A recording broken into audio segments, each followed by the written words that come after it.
Carrico very athletic, and Reed took a shot. I just caught it when I saw him getting up, and I knew when I saw that him getting up and a flag, it was a personal foul. But exactly, Dwayne, great field position. The Hatchets, we wanted a fast start inside at the 24-yard line of North Davies, threatening. Only a minute gone. Ball on the 24, 1st and 10 for the Hatchets in Cougar territory. Carrico and Parsons here on the left side. Reed's in the shotgun. He's got Perkins to his left, a low snap, but Reed picks it up, grabs it quickly, and gets rid of it as pressure was coming and throws that ball out of bounds. Boy, your scouting report was spot on for North Davies. They are going right at Trey Reed, and they are going to continue that pressure all night tonight. So Trey's got to be ready to get rid of it. Well, Coach and I, too, talked about the middle. The middle's overlooked so much in high school football, be it a run play, be it a tight end drag across, or even the quarterback keeping it and trying to take it up the gut. 2nd and 10 now for the Hatchets on the 24 in Cougar territory. High backfield this time for Hatchets as Reed goes up under center. Here's a handoff to Perkins. Perkins cuts it inside, off to the right. Nice little gain. He's going to pick up, let's see, about 7. We'll give him 6. Perkins wearing number 27 tonight. Did have a jersey number change. If you're looking at your roster here in the stands, that is Jace Perkins with number 27 for the Hatchets. Wagler for North Davies on the tackle. We're looking at 3rd and 4, ball on the 19. Reed's going to stay under center. Got Carrico wide to the left, one receiver to the right. They're going to go back to Perkins and try to find some running room on that left side, but he is taken down quickly by number 55 for the Cougars. That's Spencer Strong, a junior. So Hatchet's going to go for it. 4th down, want to take advantage of that good field position. Let's make it count here. This is a big play right off the bat here in the opening possession for the Hatchets. Biggest play of the game so far. And we're just getting started. 9:47 left to go in the first. Here we go, 4th and 4. Reed in the shotgun. Little mix-up on getting our offensive set, but they have time on the play clock just at 12. Perkins to the right. Here comes a man in motion, fakes it. Reed's going to stay in the shotgun. He comes out now. He's on the run. Looks like he's going to try to pick up the first, and he's got it. He's inside the 15 now, and the ball's loose at the 10. Let's see the who ground came caused it. The ground caused it. So the Hatchets will retain. Trey Reed on a nice read, getting outside the defensive end. Whew. Tucks it up, picks up a 1st down, and then some. A good call by the official there. He was down. The ground caused it. He did lose it right at the last minute, but an excellent run by Reed. 1st down. Huge play for the Hatchets now. 1st and goal on their opening possession. We're on the 5-yard line. Again, so early in this first quarter. Hatchets could not ask for a better start. Trey Reed turns around and talks to Perkins. He's going to put him in the I backfield again. Nate Aldridge is going to be at the fullback position. Carrico over here to the left, split out wide left. Parsons on the opposite side. Reed's going to roll out. No room on the left. He turns around and fires a shot, and that's a touchdown. What a shot and a beautiful catch and pass right there. Parsons is the one who gets the reception, and the Hatchets lead it 6-0 with the extra point coming up.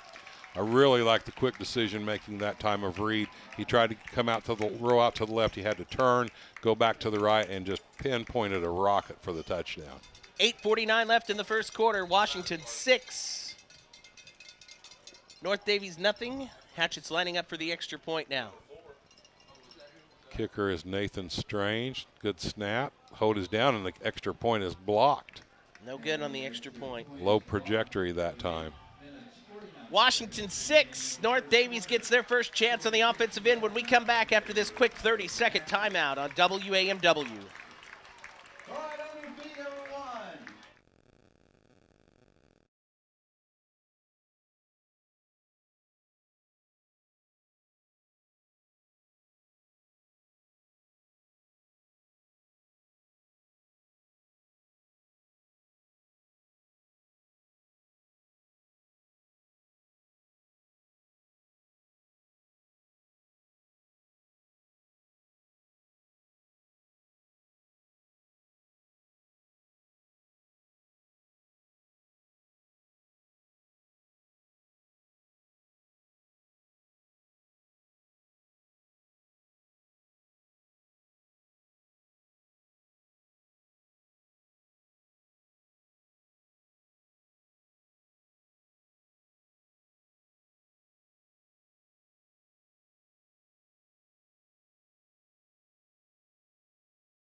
another read on the opposite side quarterbacks. He's going to go in the shotgun run out of the eye. Looks like twin to the Hatchet offense.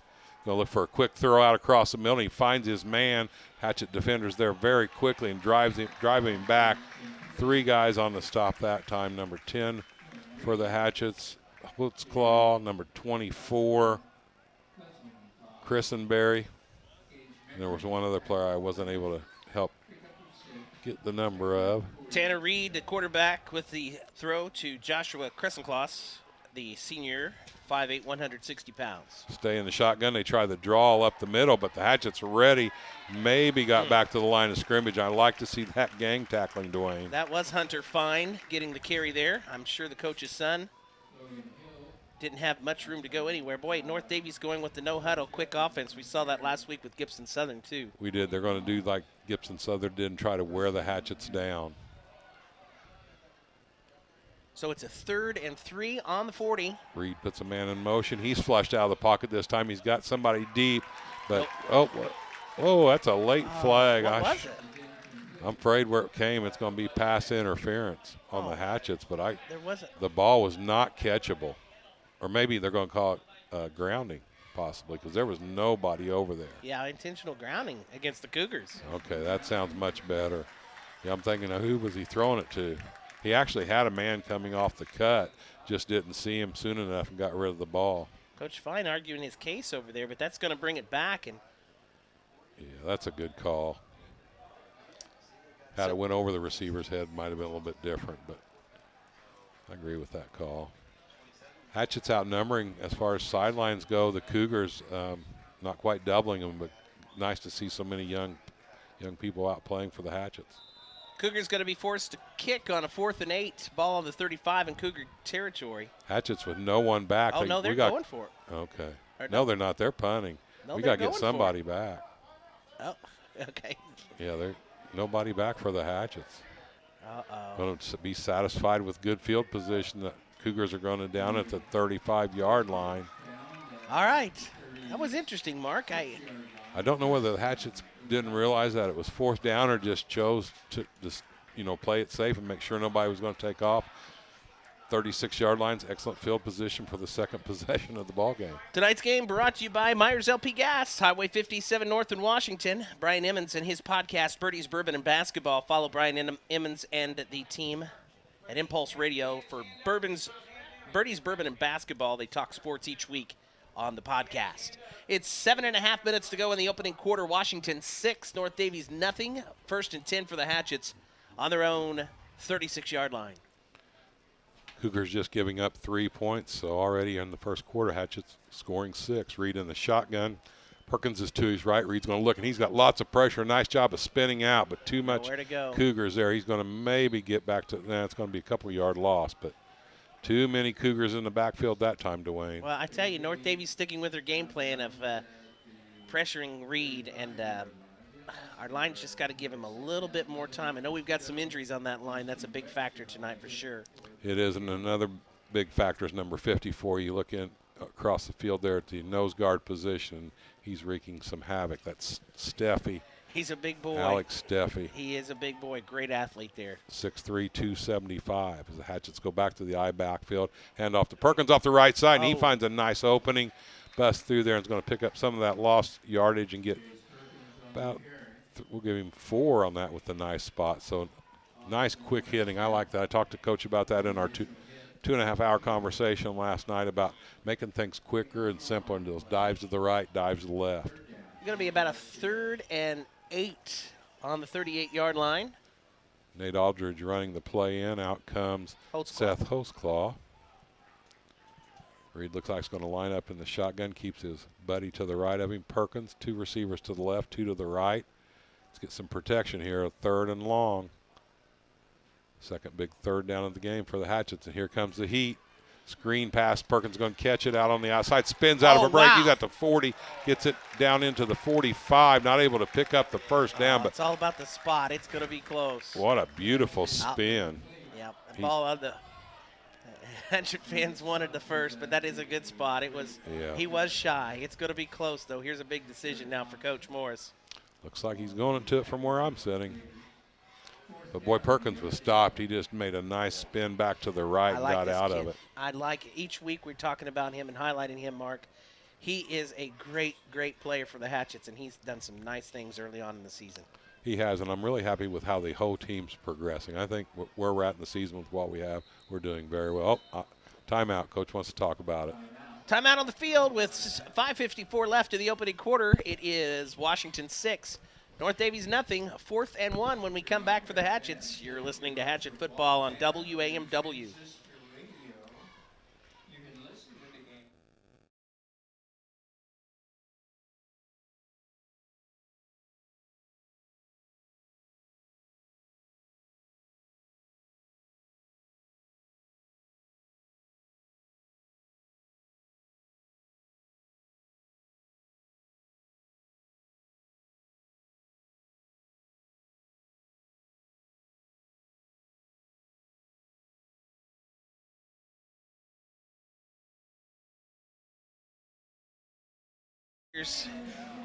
Love these new speakers. Proud to give back to the Hatchet Football program. That is from Shake Broadcasting, and I tell you, you can hear it loud and clear, can't you? You can. It sounds great and adds a lot to the game and the atmosphere. Gets the fans excited and gets them pumped. Right now, 6-0 in favor of Washington on the A&R Home Center scoreboard. Again, a 4th and 1 coming up for the Hatchets. Coach Morris calling the timeout to talk it over. Mark, what are you doing in this situation? It's tough, isn't it? It is a hard call. What about we go to Durr back here? What are you doing in this situation, Durr? I'm probably going all attack myself. He's going for it. I'd come back to Perkins. It looked like we were going to come to the I backfield. You know, Reed's awfully good at that quarterback sneak. He's athletic, but there again, Steffi's lined right across from him, so don't know if that's where we want to go. Here we go. This is a huge Shotgun, play. so we are not going to go there. Shotgun, 2 running backs in the backfield. 1 wide receiver to the left. Reed's going to put 1 man in motion. He's going to go up. It's going to come. Reed's going to keep it off the left side. Spins, pushes forward. That's a first down with a good spot. Should be. He broke through. That's going to be a nice spot. Picked up the necessary yard and then some, but give him a 2-yard gain. Well, Reed made that happen. He did. The spin there at the end. Well, they brought Perkins in motion and to come in front of him to help be a blocker as Reed tried to take it, and they went right at Steffi that time. 1st and 10 for the Hatchets. Ball on the 47 in Hatchet territory with 5:40 left in the opening quarter. Washington trying to build on the 6-0 lead here over the Cougars. I backfield for Reed. It's Perkins, and I can't quite make out the fullback. Fakes to the fullback, and he's got a man long, lofts it up there. Oh, just off the fingertips on the quick one across the middle. Is he trying to go to Carrico again? No, that's 8, number 8 for the Hatchets. Logan Hill. Logan Hill, the intended receiver. He laid out nicely. Did all he could. He just needed another inch or so on that reach. Yeah, good play, though. He was open, and we've seen that so far. Last week in the game, we had several that our receivers had them beat deep. I really felt like we should have had at least another 14 points, if not more, last week. Just had some drop balls. 2nd and 10 now for the Hatchets on the 47. Reed in the shotgun. He's got 2 receivers to the left. Perkins is lined up to his left. Here comes Holtzclaw in motion. Reed's going to keep it again. He's got some running. He's across the 50. Lowers his shoulder and drives through. Gets inside the 40-yard line. Right there, we're going to mark him right on the 40-yard line. Nice blocking. Reed I love watching Trey's biggest fan over here, his dad, one of the coaching staff with the Washington Hatchets. And Steve Reed was running with his boy on that one, I think, down there. I don't know him real well, but Coach says he's pretty intense, which we like and need. Yes. Reed had a nice read on that coming out of the play. It was his ball all the way. Got great blocking. I love the lowering the shoulder and picking up another 5. 1st and 10. Ball now in Cougar territory on the 40-yard line. 5 minutes to go in the opening quarter. 6-0 Washington. Reed's going to stay in the shotgun. We've got Logan Hill over on this side. Carrico, here comes Holtzclaw in motion. Reed's got some pressure. He's got to get rid of that, and it's to Perkins. Tries to spin out of this, and that was nicely played by the Cougar defender. He came up quickly, had it covered all the way, and dropped Perkins very quickly by himself. Yeah, nice job getting rid of that ball. Yeah, that was number 12 for Darren Loniger. 2nd and 12, the ball resting on the 43. A lot of pressure that time. I don't know if we were trying to set up the screen, but a lot of North Davies Cougars in the backfield with Trey. Jacob Carrico's our receiver on the left, out of the I backfield. Reed under, he hands off to Perkins, and Perkins with some running room on the outside. He's at 35, crosses the 30, still on his feet, and finally taken down at the 20 is a really nice run by Perkins, getting on that outside corner on the right and making some good yardage. Nice game so far for Perkins. 4:05 left to go in the first. Hatchets leading 6-0. Ball's, they moved it back on the spot. They're going to put it at about the 22. 1st and 10, though, on a really, really nice run by running back Jace Perkins. Reed's going to stay in the shotgun. Perkins stays at his running back position to his right. Got Parsons on, and oh, here's the heat. Reed's going to have to throw this one away as he was taken down. Throws, and there's going to be a flag on Reed as there was no receiver near him. He put it deep and out of the end zone. A lot of pressure that time, Dwayne. Yep, I believe that's the first penalty of the game against the Hatchets. I think you're right. Had too many last week. 3:47 to go, first quarter of play. Hatchets on the move, leading 6-0 with the possession. And the intentional grounding call is going to bring it back. So now the ball will rest on the 35. So that's going to bring up a 2nd and 20. 22, 2nd and about 22. Yeah, pretty good distance. Some ground to make up. We don't have to make it up all on one possession, though. Perkins is on the left. Reed's out of the shotgun. Here comes a man in motion. That's Holtzclaw coming our way. Here's Reed going to look for that little run out the side. Parsons with a nice block. He's at the 30. Reed cuts down inside to 25. Going to be taken out of bounds at the 24. I do like that play call, though. I think North Davies was anticipating pass on that one all the way, Mark. Keeping him. Go ahead. Reed's had a lot of luck with that swinging outside and getting some good yardage. He has, and that keeps the defense honest. You know, they were looking for the pass. Reed immediately saw it was covered. I think it was definitely a design play with Perkins backing out there and getting a nice block on the backside to give Reed some extra running room. 3rd down and 8 on the 21-yard line in Cougar territory. Big possession here for Washington. So they lead 6-0. Reed goes up under center, the I backfield. Receiver wide on each side. Reed's going to fake, hand off to the counter play to Perkins. He's got some room, 20, 15. Oh, and there's a flag that comes up, but there was no Hatchet player around there. That's probably going to be on the Cougars. I don't know what that one would be yet, Mark. We'll see. It was just Perkins out there, so unless there was face mask. Face masking. So the Cougars having some penalty problems early. I like the counter play that we've been going to the right with Perkins. They counter him back coming to the left, and Perkins reads it nicely, gains some nice yards, and that face mask is going to make it 1st and goal to go. The ball resting on the 6-yard line. Hatchet's offense really working well tonight. We heard the bell earlier. We may hear it again here in the opening quarter. Coach Gary Isa, the offensive coordinator, he calls all the plays. Called a nice game so far tonight. Here goes Reed back up under center. He's going to stay with that I backfield. Holtzclaw the fullback. Perkins the halfback. We got Carrico on the left. And then Parsons split wide to the right. Reed's going to look for some room. He's trying to find the man. He's got a man wide open on a nice read. Seth Holtzclaw floats it in there to Seth Holtzclaw. Reed was hit just after he threw that ball by the Cougars, but just a nice read. He had 2 receivers he could have possibly gone to, and really liking Trey's decision-making tonight. It's 12-0 Washington with the extra point coming up for the Hatchets now. Yeah, that was an excellent job by Trey. Trey's really showing some composure out there, making some good decisions, and really having a nice game so far.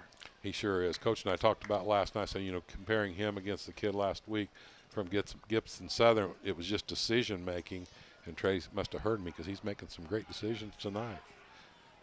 Trey's going to go for 2. Good call. I thought we might. Out of that shotgun, Perkins is going to look for the swing pass.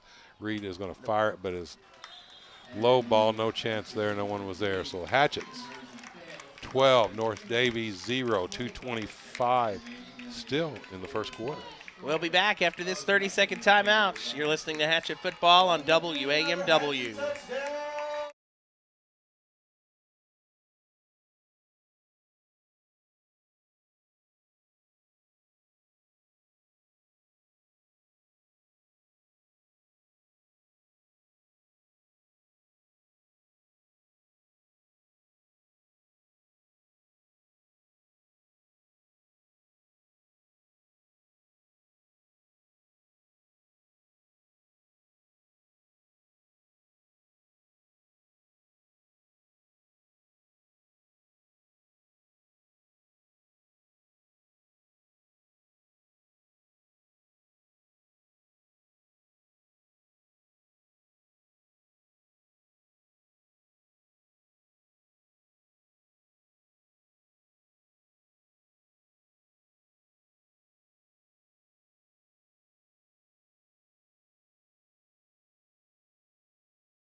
I believe that's a 10-yard penalty on that hole. Yes. So First ball's taken back to the 37.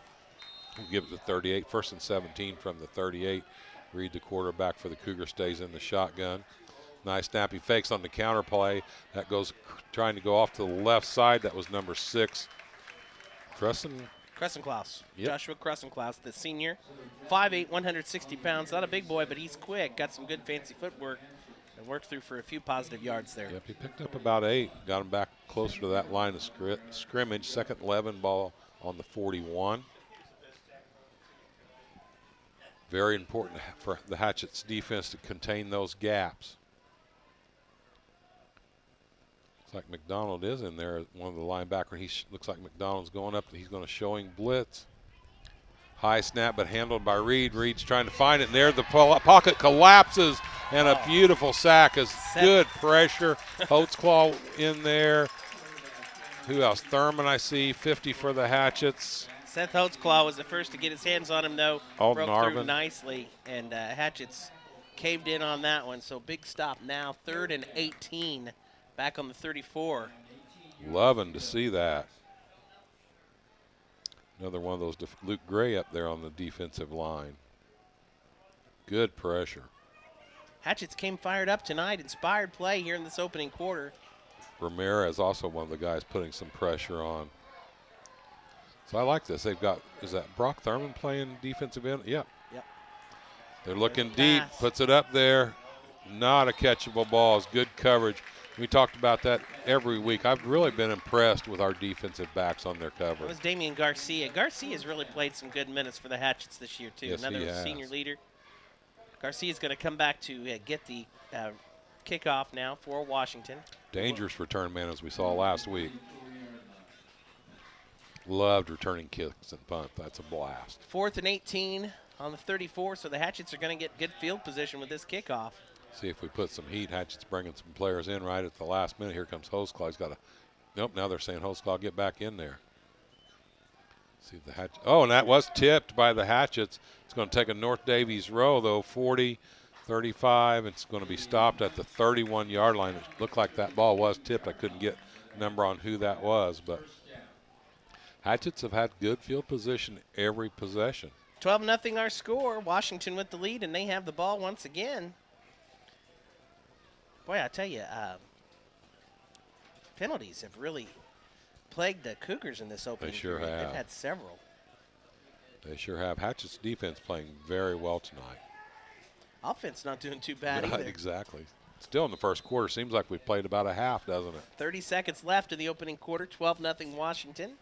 Hatchets talk it over as Gage Memring will bring in the play. Got 14 seconds left. Got to move a little bit now.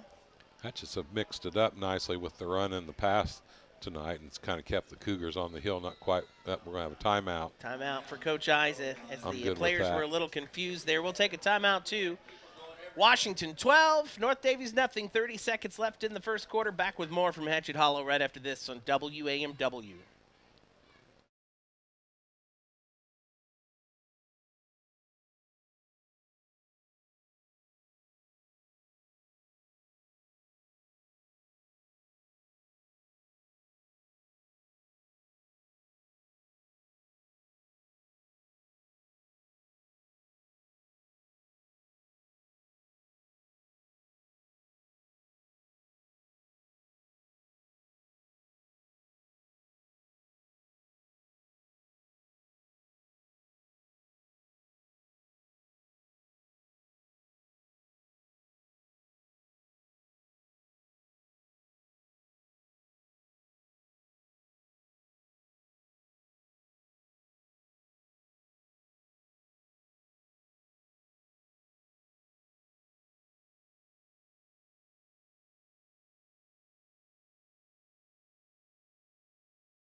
As the Washington Hatchets and North Davies Cougars battle for the Highway 57 helmet, I'm Dwayne Shake along with Mark Myers, Chris Durr, our statistician.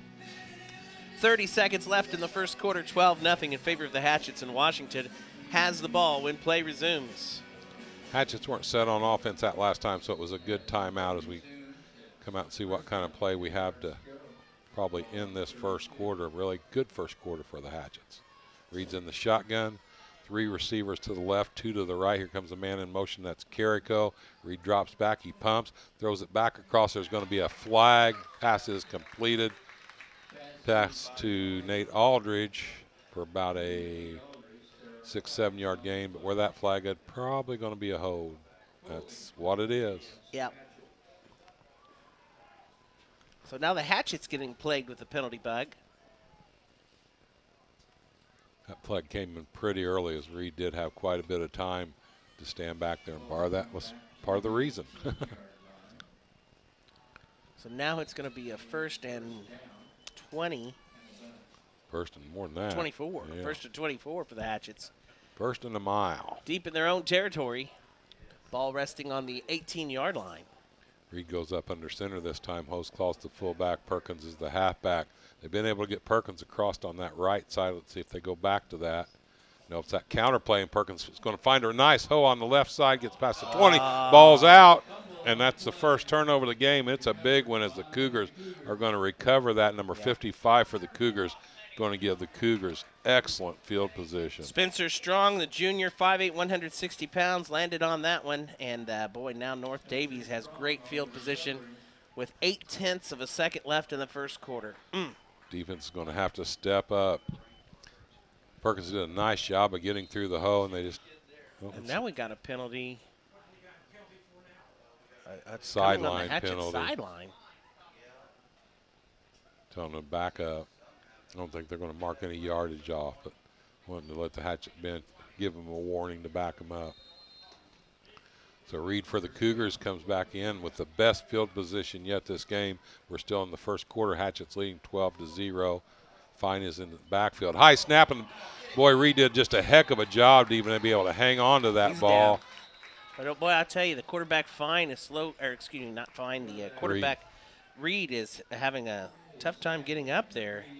Yeah, it looked like he was holding his arm for just a second, but then kind of shook it off and got back up. Tanner Reed, to the senior, he did a nice job bringing that one in just to hang on to it. That was a high snap. Yeah, just about gave the ball back to the Hatchets. And that will do it for the first quarter of play. 12 minutes in on the A&R Home Center scoreboard. Washington 12, North Davies nothing. The Cougars have the ball when we come back for the second quarter of action right after this timeout on WAMW.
Where the Washington Hatchets lead, the North Davies Cougars 12-0. We get ready to start the second quarter of action.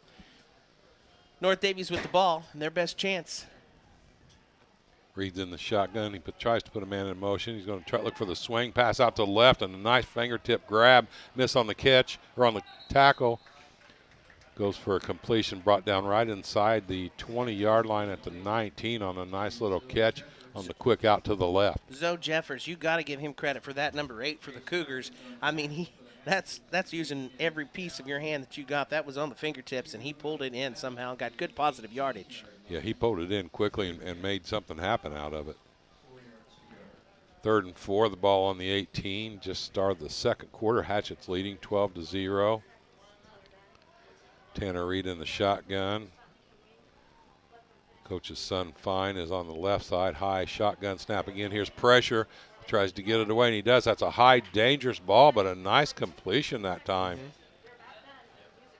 Can't quite. Was that number 6 that caught that, Dwayne? I can't quite tell. I believe. He's going to the sidelines over. Yep, number 6.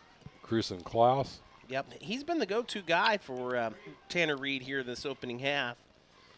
Well, Senior. He had to stretch out and really get up to get that one. That was a high ball, but he made a nice job. 1st and 10. Aldridge had him covered too, but just gave him enough room to pull that in. 1st and 10 now for the Cougars. Ball's on the 15. Tanner Reed stays in the shotgun. Reed this time going to hand off the counter. That Bubble. Ball's loose. Who got I it? think the Cougars were able to get it, but just about. Number 50 for the Hatchets was just about there. Hayden Arvin was so close. Still. No, North Davies hanging on, I think. Washington thought they had it. They're conferring here. Looked like to me the Cougars got on the ball, but hey, I'll take it the other way. You know that. They're still talking. It was close. 11:25 left of the first half, 12-0 Washington. Cougars with the fumble now, and the officials trying to determine who recovered the ball. Taking quite a while to talk about this one. What?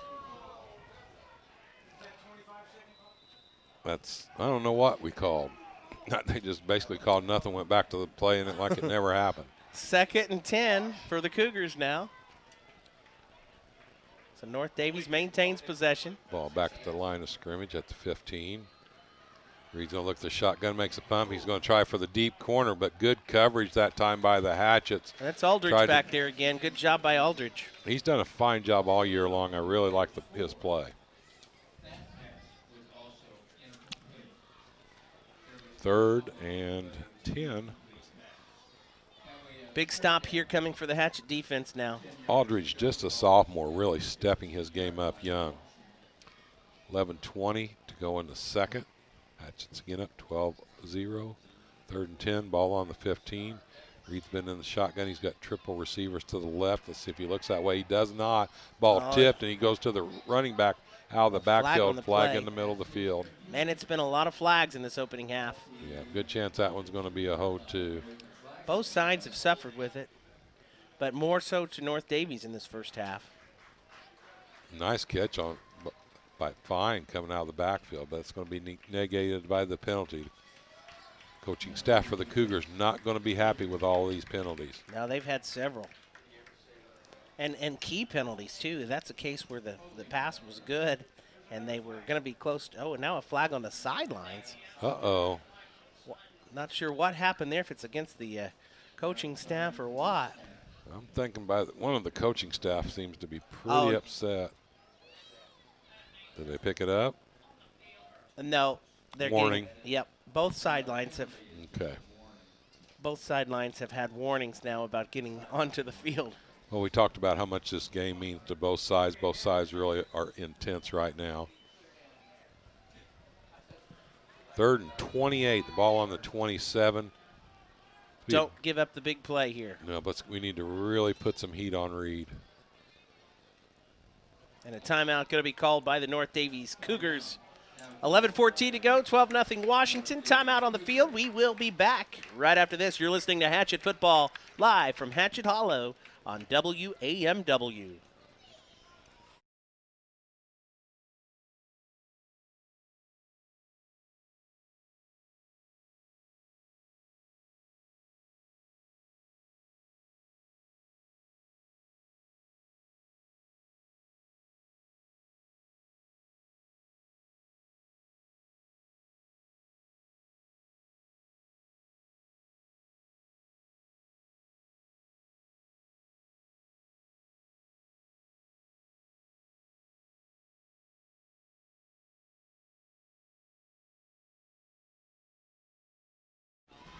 Dwayne Shake along with Mark Myers, statistician Chris Sturr. Timeout on the field as the Cougars talk things over, trailing 12-0 to the Washington Hatchets. They're going to have a 3rd and 23 on the 27-yard line when play resumes. Actually, it's going to be back further than – no, it is on the 27-yard line. 27-yard line. This is the best field position that the Cougars have had all night long, and it's been moved back because of the penalties.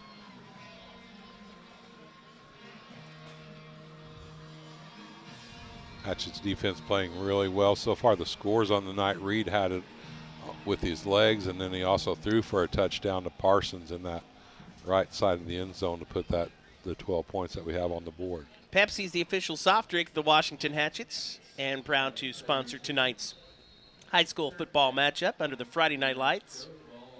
Reed's in the shotgun. He's got 2 receivers split wide to each side. Fine is in the backfield, and he switches Fine to the left. High snap again. Reed has some time. He's in the pocket. He's got a Hatchet player on him. That ball's up for grabs, and what a catch as the receiver for North Davies stays on his feet. Hatchet's had him well covered, but just a nice set of concentration by, wasn't that Fine? No, Joshua Chrisenklaus again. He's the go-to guy. He has had several receptions tonight, and you're right. He stayed with that one. Tanner Fine did a nice job of fighting off the pressure. Jeffers on the score, but Reed did a nice job getting the ball to him and just. Zoe Jeffers, okay. Yeah. 8 and 6 look a lot alike on those. Yeah, these jerseys are tough to see, and they're just not real big guys. They all look like they're number 1. They're going to Jeffers again for the carry for the 2-point conversion, and he's going to get in for 2. Momentum change right there, Dwayne. It can change quick like. So 2 points on the conversion, and just like that with 11:04 to go in this first half. Washington 12, North Davies 8. The Cougars will kick it off to the Hatchets when play resumes. Again, let's give Zoe Jeffers and Tanner Reed a lot of credit there. Well, the Cougars had good field position off the turnover on the fumble from the previous possession by the Hatchets. So I don't remember what they get the ball at about the 27. But we pushed them back to a 3rd and 27 or 23, and they converted the big 3rd down play. Let's see if the Hatchets can get a good return. We've been lining up our return guys at the 20-yard line. Returning is for the Hatchets are 85 Doomerville. All the way back is Garcia, and then number 19 McDonald. Kickoff coming for North Davies. End over end kick's going to go to Garcia. He gets it to 19. He's at the 20, 25, 30. Looking for some room on the outside. He kicks it into the burners, but a very nice job by the Cougars. But a nice return as Garcia is pulled down at just inside the 40-yard line. And, man, he was one guy away from breaking it for the TD. He's got some afterburners, got some speed there. And Garcia with a nice return and a great kickoff there by the Cougars. Well, you can see as he comes to the sideline, he's pretty darn frustrated. He'd let that one guy catch him, but I like to see that. I like to see a player that has emotion on the field. And, you know, good sportsmanship by the Cougars. He come down kind of hard on that tackle, and both of the Cougar players were there to make sure he was okay getting up.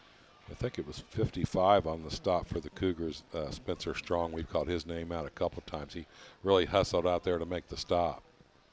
First and 10 for the Hatchets on the 40 now. Reed's in the shotgun, something we haven't seen. Perkins is in the backfield. Now Perkins is going to go into motion. Looks like that little keeper off their left for Reed. He spins out. Reed on the nice little first carry is going to go for 3. Tonight's game brought to you by the Edley Mortuary, caring for you when you need the care the most. D2B Pest Control. Bill and the team at D2B Pest Control. D2B means death to bugs. And by Heritage Petroleum, fueling your everyday life. I think they called us for being the sideline penalty they warned us about. I think it was on the sideline for being too close. Looked like he said, I warned you once. Here you go. So they'll move it back 5 on that penalty. So it puts the ball at the, what about the 38? First and 10. Or first and 11. Shotgun for Reed. He's got time this time. He puts it up there for Carrico. See if Carrico can come down with that ball's bobbled. Carrico does. No, he's calling that no good, and he caught the ball. Yeah, that was a tough catch. call. This official did not follow it through. The official on the That's a tough left call. should have seen that. The ball was knocked up, ball bobbled. Carrico was laying on the ground and caught the ball. That was a terrible, terrible call. I can't believe the official on the far left did not overrule it. He was he on it, saw too. it. Wow. There's no official review in high school football. It'd be nice Wow. to have that, wouldn't it? I just ran through my mind a second time. I agree still. It's a bad call. Dang. He was right on it, too. Nice job of Carrico to stay with that, and the official simply looked away, not thinking he was going to catch it, and called it incomplete before he let the play call out. Now here comes the official coming now from the side official's coming over. They're just talking about. I missed that call, didn't I? Yeah, I think you did miss that call. Gosh darn, I don't like that one. 3rd down and 12, or 3rd and 11 now for the Hatchets. Big 3rd down play coming here. No, 2nd down. Now they'll change it to a 2nd. Reed back in the shotgun, makes the one pump. He's got time. He's going to look deep again. Here's a flag coming in. Caught. That Parsons is got it. caught. He's going. It's Parsons. He's going to go in for the touchdown. We got a flag, and see it's what the not in a flag good is. area. It's a hold. It's coming back. Well, I tell you what, I'd love to see the officials just get rid of these flags for one play. Let's let the kids play a little bit. Yeah. They have gone flag frenzy crazy in this game, and both sides. Yeah, they really have. There's been a ton of penalties. That's why it seems like we ought to be about halfway through the 3rd quarter. This game is we'll be into midnight at this rate. Some very unhappy fans right now. I'm going back to that call on the incomplete pass. That just no reason for that. Set on those flags, boys. Let them play. Hatchets being taken way back. Yeah, it's going to be a 2nd and forever. 2nd. My goodness. 18. We're moved back all the way to the 18. Got to Line get of to the scrimmage is 39. Got to get to the 49 for the first. Whew. Now what?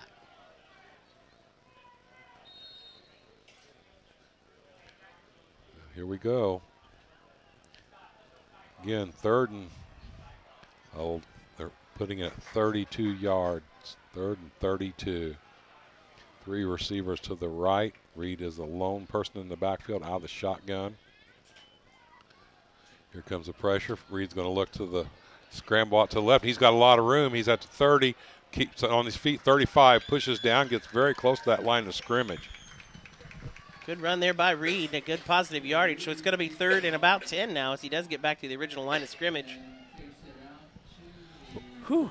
That's what makes Reed so dangerous. He can pass it, he can run it. Very athletic, and he's got some size to him as well. Good choice there by Reed. Cougars are not real big. Steffi, they've got 2 or 3 kids with some size, and otherwise they're just smaller, compact, and fast. Carrico's coming over to the sidelines now. It's like Hoseclaw's going to be one of the players in the backfield. Or no. That's 4th. We're punting. Sorry. Thought it was 3rd down. They've That's switched Reed. that back and forth a couple times over there. Yeah. That's for a delay of game now. That's Hoseclaw back there punting. I said Reed, but that's Hoseclaw back. Reed has been our punter. Man, penalty. I'd love to see him sit on a flag, just one play. Reset the play clock. Again, Hoseclaw in to do the punting for the Hatchets. 2 guys back to protect him. Our gunners to the left. Here goes a man in motion. See if the Hatchets are going to look to fake this, but no, it's a high end-over-end punt. Takes a North Davies bounce and bounces into Hatchet territory. So North Davies with some great field position again inside the 50, going to take over in Hatchet territory. 12-8, Washington leading by 4. It's Cougar ball when play resumes here at Hatchet Hollow. We have 9:29 to go in the first half. Cougars have a chance to take their first lead of the game here. We saw a little bit of a momentum switch after the Cougars were able to take it down there off the fumble and score. See if the Hatchets can hold them on defense and get the ball back. That was not a pretty series for us offensively that last time, Dwayne. Tonight's game brought to you by Goodwin Seavers Funeral Home, State Street in Washington, and the Crane Federal Credit Union, banking on a Hatchet victory. Reed stays in the shotgun. He keeps 3 receivers to the left. This has been their set most of the night. One of the Hatchets linebackers creeping up. There's another flag. Another flag. Is that number 6 or no, number it's 1? number On 8. That's number 8. Holy it's cow, these guys. It's Zoe Jeffers. I'll tell you what, we got to get a mark on him. Breaks out the outside. We've been talking about the edges all week long, and holding against the Cougars brings it back. You can plan on about 2 plays before a flag comes out in this first half. I don't think we've had a succession of 3 complete plays before a penalty in this first half. It has been a lot of penalties. Both sides. You shouldn't be seeing that 3rd, 4th game in the season, but a lot of holding calls. Jeffers, great run negated there. Boy, I tell you, he's not a big guy. Zoe Jeffers listed as 5'7", 170 pounds. He's got some speed, does a nice job finding the holes for the Cougars. 1st and 20 for the Cougars. The ball at the 41. This was a tight game, 12-8. Here goes a handoff on the counter play. The Jeffers again. He finds some same exact play. Somebody's got to tackle him. He's on his feet, gets down to 40, 35, and now finally taken down to 31. As this game has seen a huge momentum shift right now, Dwayne. Big first down for the Cougars. Mark, you got to know where he's at. He's the go-to guy, and he's pumped right now. He keeps his legs moving. Like I said, he's only 170 pounds. We had a tough time bringing him down. Well, he didn't get touched till he was about 8 yards deep. Is a big part of it. He stays in the backfield with Reed. Hatchet's got to get a stop here. Man in motion for the Cougars. They fake it. They come back on that counter play, and that time it's covered. Hatchet's number 50. Aiden Arvin, and I didn't get the other defender. There were 2 guys in on that play, but they pancaked him in the backfield. Read it that time. They tried it 3 times in a row.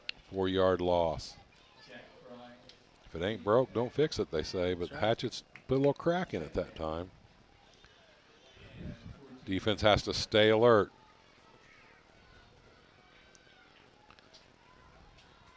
Hatchets playing a 4-man front.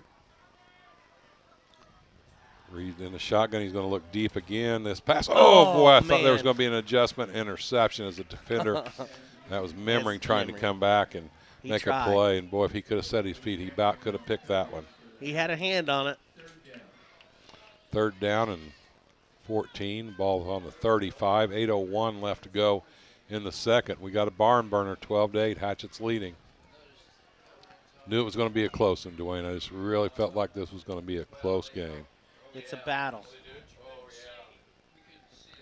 Be curious who's leading in penalties. I don't think we're keeping that stat, but that'd be too hard at this point.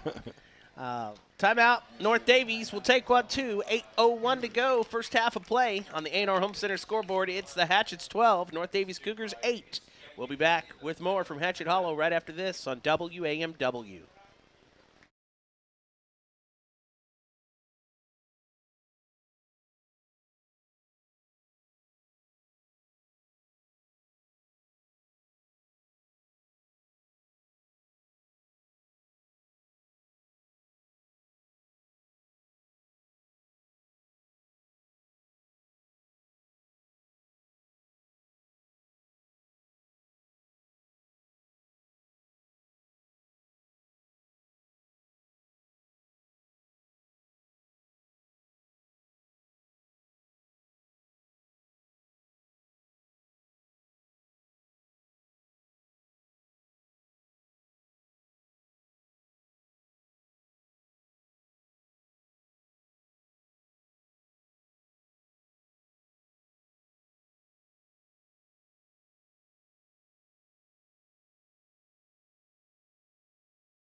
Hatchet Hollow.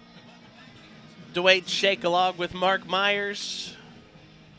We have 8:01 to go in the first half. It's Washington 12, North Davies 8. Battle, nothing short of what we expected for the Highway 57 helmet tonight. Well, it looked like the Hatchets were going to run away with this. The turnover gave the momentum back to the Cougars. Now they're looking at a 3rd and 14 as a nice rush by the Hatchets, but Reed finds a little bit of a seam to go up through there. He tucks his head and goes straight ahead to keep away from the sack. Picks up a couple. Still going to bring a 4th and long. Interesting to see what the Cougars are going to do right here, Dwayne. Both of these guys are named Reed, and both of these guys are good quarterbacks. Tanner Reed for North Davies, Trey Reed for Washington. They've each had an excellent game here tonight. 4th and 14. Ball at the 35-yard line. And you're right, the Cougars not known for passing, but Reed's done a nice job. And then we've got going for it. They're going for it. Shotgun. This could be the game right here. This is a big play. Reed in the backfield shoots a shot across, and that's knocked loose and incomplete on a nice play. Gage Memmering. Big hit by Gage. 12-8. Hatchets get the ball back with a 4-point lead and 7:17 to go in the first half. That ball was thrown on the mark, and Memmering did a nice job of coming up and making the hit and knocking the ball loose. Otherwise, that's a first down. That definitely was. So I'm making a little note of that, see how that affects this ball game. You're listening to Hatchet Football on WAMW FM Washington, worldwide at WAMW, and we welcome our viewers on YouTube at WHSH Broadcasting. Dwayne Shake with Mark Myers and statistician Chris Durr, live from Hatchet Hollow tonight under the Friday Night Lights. Week number 4, Hatchet's looking to go 500 with a 2-2 mark. Reed's got the eye backfield, Holtzclaw and Perkins. Going to go to Perkins. Perkins tries to find some running room and looked like a horse collar, but he's pulled down and stopped. He's going to be slow to get up. The Cougars that time looking for that play. We've had a lot of success so far tonight with it. Yeah, you know, Coach Fine and his staff over there did a nice job making the adjustments on defense after 2 quick scores for the Hatchets in the opening quarter. They've shut us down after that. They have. It seems like the Cougars defense has really hit their stride. So a 2nd and 12 now, ball on the 31 in Hatchet territory.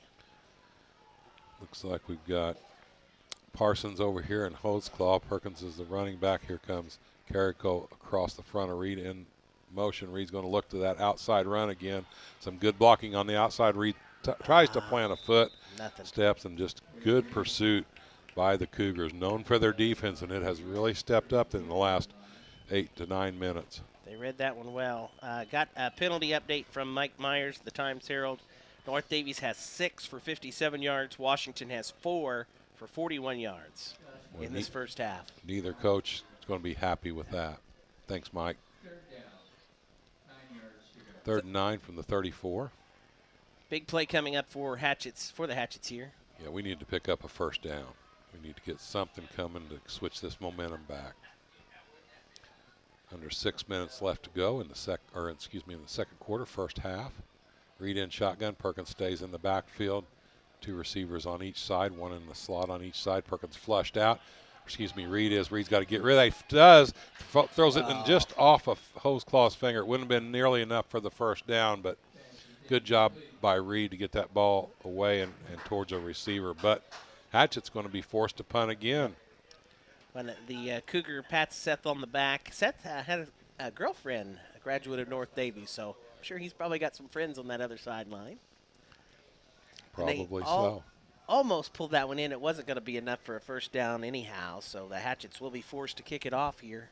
Plenty of time left in this first half, 5:35, a close game, 12-8. The Hatchets leading but getting ready to punt. Holtzclaw's going to stay in at the punter. He's at the 24. The return man for the Cougars is on the 39. Here comes a kind of a sidestep, takes a quick bounce, pretty well covered by the Hatchets. Not going to be a return. Hatchets are going to down this at the 38. As North Davies not able to come up for the return as a short end-over-end punt. I'm kind of curious why Reed's not punting. There must be some reason because he did punt all last week and he's got a good leg. Seth was the kicker last season, though, for the Hatchets, so okay. So they may just also want to protect your quarterback as much as you can. I don't know. Sure. This is a big defensive stand for the Hatchets. We do not want to let the Cougars put any points on the board anymore in this first half. Washington Mayor Dave Rhodes enjoying tonight's game out in the stands. Brother Noodle there. Noodle. Good crowd on hand for both sides in the battle for the Highway 57 trophy tonight. North Davies with 3 receivers to the right. It goes to Jeffers again, and Jeffers has had some luck. Look at this We got to guy tackle go. him. We got to get the him hit go. on him. He jumps right back up after going down. This guy is good. Durr, statistician Chris Durr, compared him to the running back for the Kansas City Chiefs last night in the Thursday night football game. He definitely is quick. He hits that hole quickly, but we're doing way too much arm tackling. Somebody needs, being that size, he's tough to hit, but somebody needs to put a slobber knocker on him. 3 receivers to the left, and they're going to try for the quick pass out to the side. And he's complete. He's at the 50, 45, 40, inside the 35, makes a nice cut. And the Cougars are taking this one in. They're not going to be stopped, and the momentum all North Davies right now is the long run. Number 6, Joshua Crescenklaus. He's been the go-to guy. He's been the receiver. Just some poor tackling right now on the Hatchets defense. It's all of a sudden we've just forgotten how to tackle. And now it is 14-12 in favor of the Cougars. The Cougars are going to go for 2. Well, we've sure seen a switch in the momentum on this one, Dwayne. Still time left to go in the first half, though. 4:42. Cougars have just taken lead 14-12. Reed's going to look back. Ball is thrown, and that one's going to be pass interference on Garcia as he was playing pretty close right there. So another penalty against the Hatchets, their 5th of the game. Another chance for the 2-point conversion now for the Cougars with 4:42 left. North Davies 14, Washington 12. So after 2 scores for the Hatchets in the first quarter, North Davies claws back and takes the lead now. Cougars have owned this second quarter for sure. Reed again in the shotgun, again going for 2. Hands off to running back. Who else? Is it good? Yep, 2-point conversion is good. It's Jeffers who runs it in. Jeffers is the thorn in the side for the Hatchets tonight. What a player for North Davies. Boy, he has played well, and again, not a very big young man. He's a sophomore, 5'7", but a solid 170 pounds. 16-12, North Davies with the lead. They'll kick off to the Hatchets when we come back after this 30-second timeout on WAMW.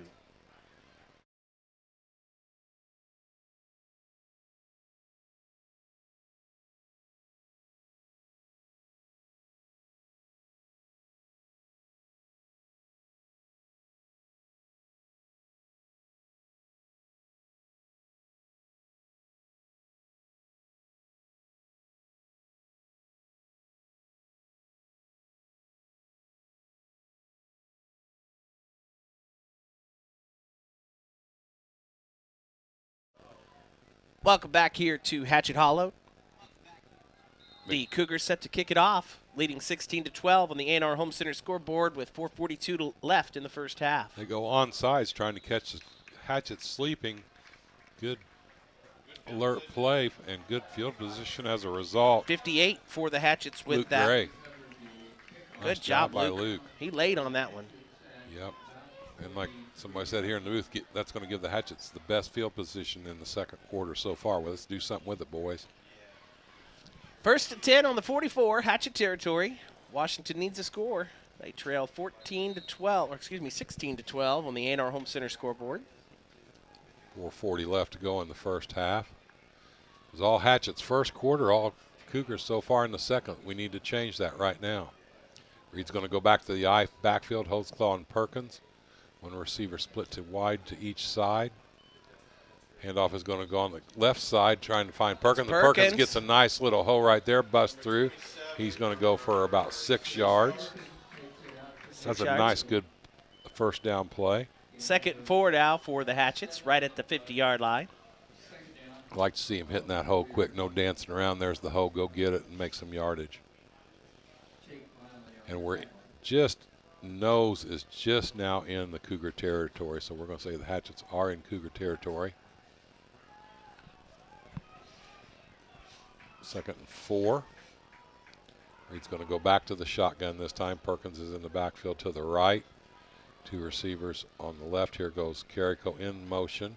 They've run the sweep off of that. Plays blown dead. Timeout for North Davies.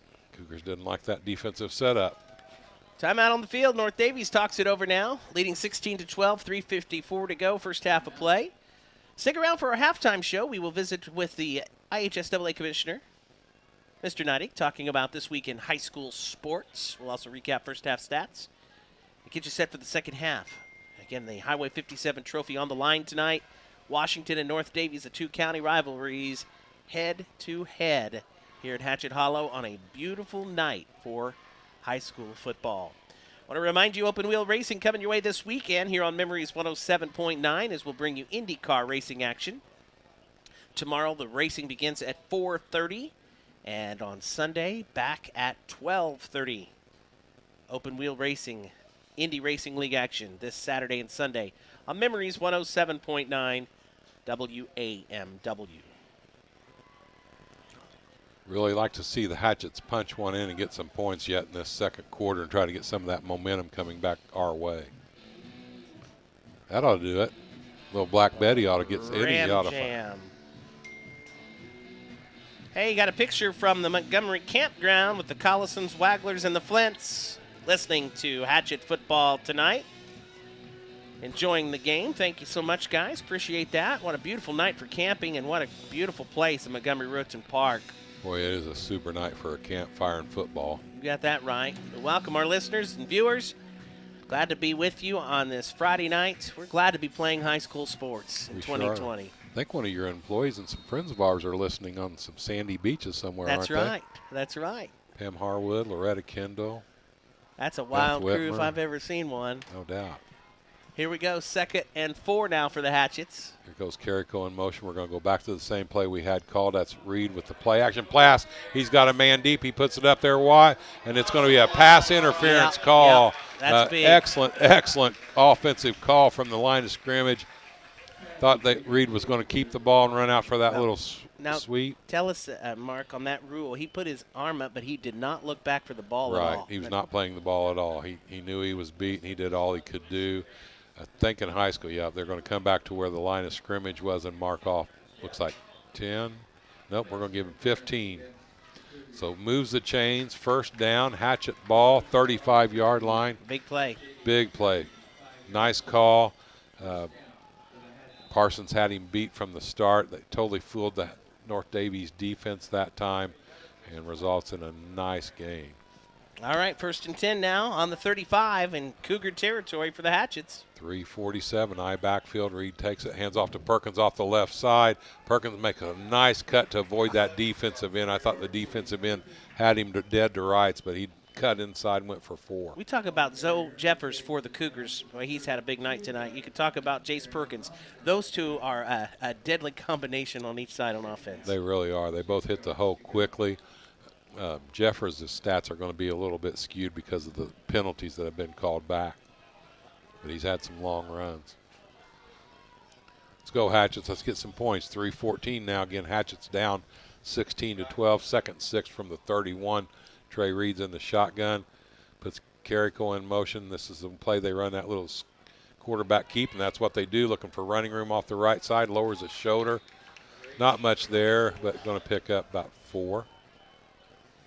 It's going to be a 3rd and 3 now. Anytime we put a running back in motion and he hangs up at that line, look for him to go to Reed. But that's what they suckered him into on the long pass play just a second ago. Got the crew at the American Legion enjoying tonight's game. Appreciate that very much, the American Legion. Pulling for a big victory tonight. And the Matthews tailgating behind the tennis courts over there, enjoying the game. Love those tailgates. And there's Pam from Dolphin Island, that wild crew, enjoying the game in Alabama. 2 guys in motion. Can't do that. No. Can't do that. There again, we talk about penalties in key situation, and right there was one of them. Cannot do that, gang. Got to bring it back 5, so a 3rd down now, and not as good as we were. Going to be about a 3rd and 8. Think the coaches might be talking about penalties in the locker rooms at halftime? Yes.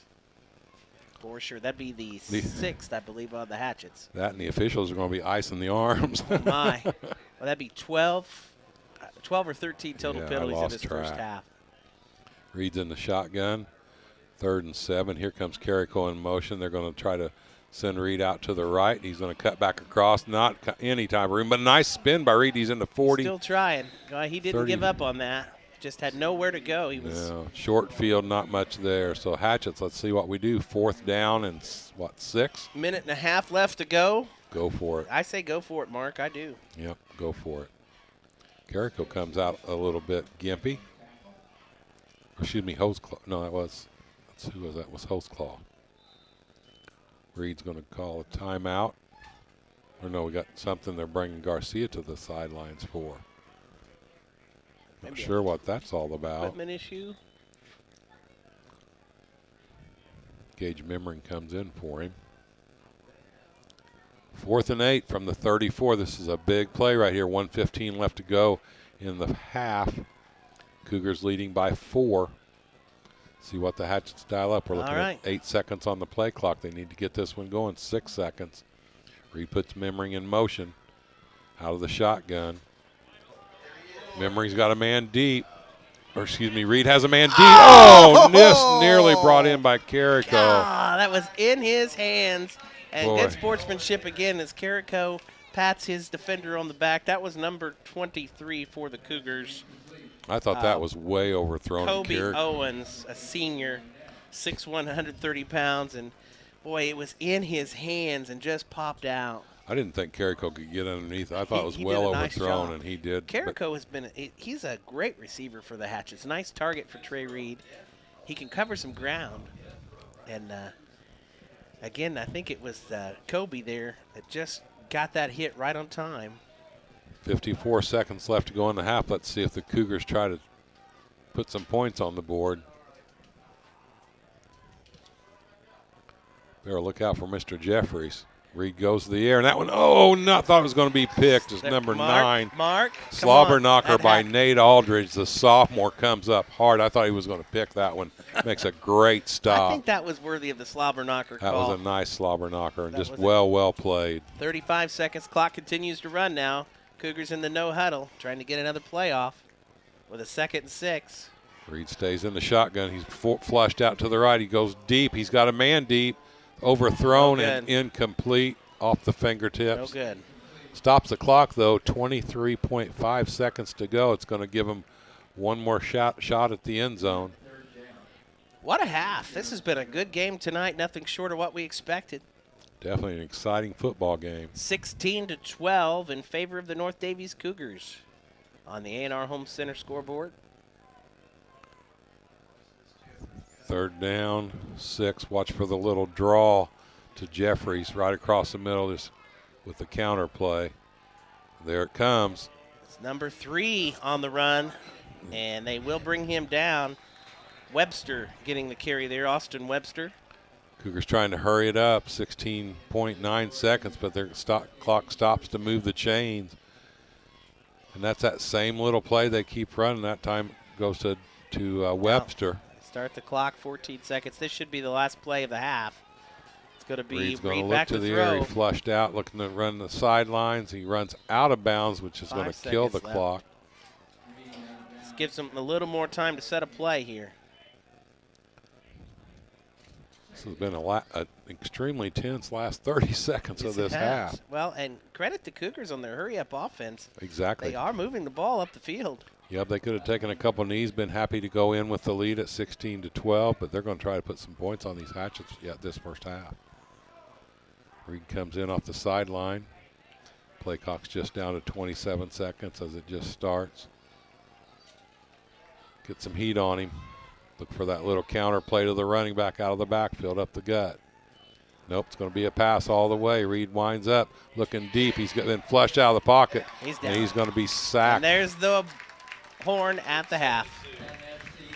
Washington and North Davies battle for the Highway 57 helmet and a good first half. The Hatchets get 2 scores in the first quarter. North Davies gets the claim of the second quarter, and it's 16-12 in favor of the Cougars. Halftime show coming up next. We visit with the commissioner, and we'll be back with our first half stats and much more and set the scene for the second half. From Hatchet Hollow at halftime, it's Washington trailing the North Davies Cougars 16-12. Back with more after this on WAMW.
DJ Joe Addington entertaining the crowd at the half here tonight at Hatchet Hollow. He's having a good time. This is what it's all about, the atmosphere, Exactly. the excitement of high school football. Back at halftime here on the A&R Home Center scoreboard. Washington trailing the North Davies Cougars 16-12 at the half. And statistician Chris Durr right on top of it with our first half stats. What you got, Mark? The Cougars have rushed 10 times for 32 yards. The leading ball ground carrier is Jeffries. He's got 32 yards. In the air, Reed has thrown 15 times for 105 yards. He's 6 for 13. One of those coming to Jeffers for a touchdown pass. And then Crescent Klaus also had a touchdown, so 105 yards receiving for the Cougars. For the Hatchets, we ran the ball 17 times for 99 yards. Perkins has 50 of those yards. Reed has 49. Reed's 5 of 12 for 36 yards. He's run for a touchdown, threw the other one to Carrico on receiving, also 36 yards.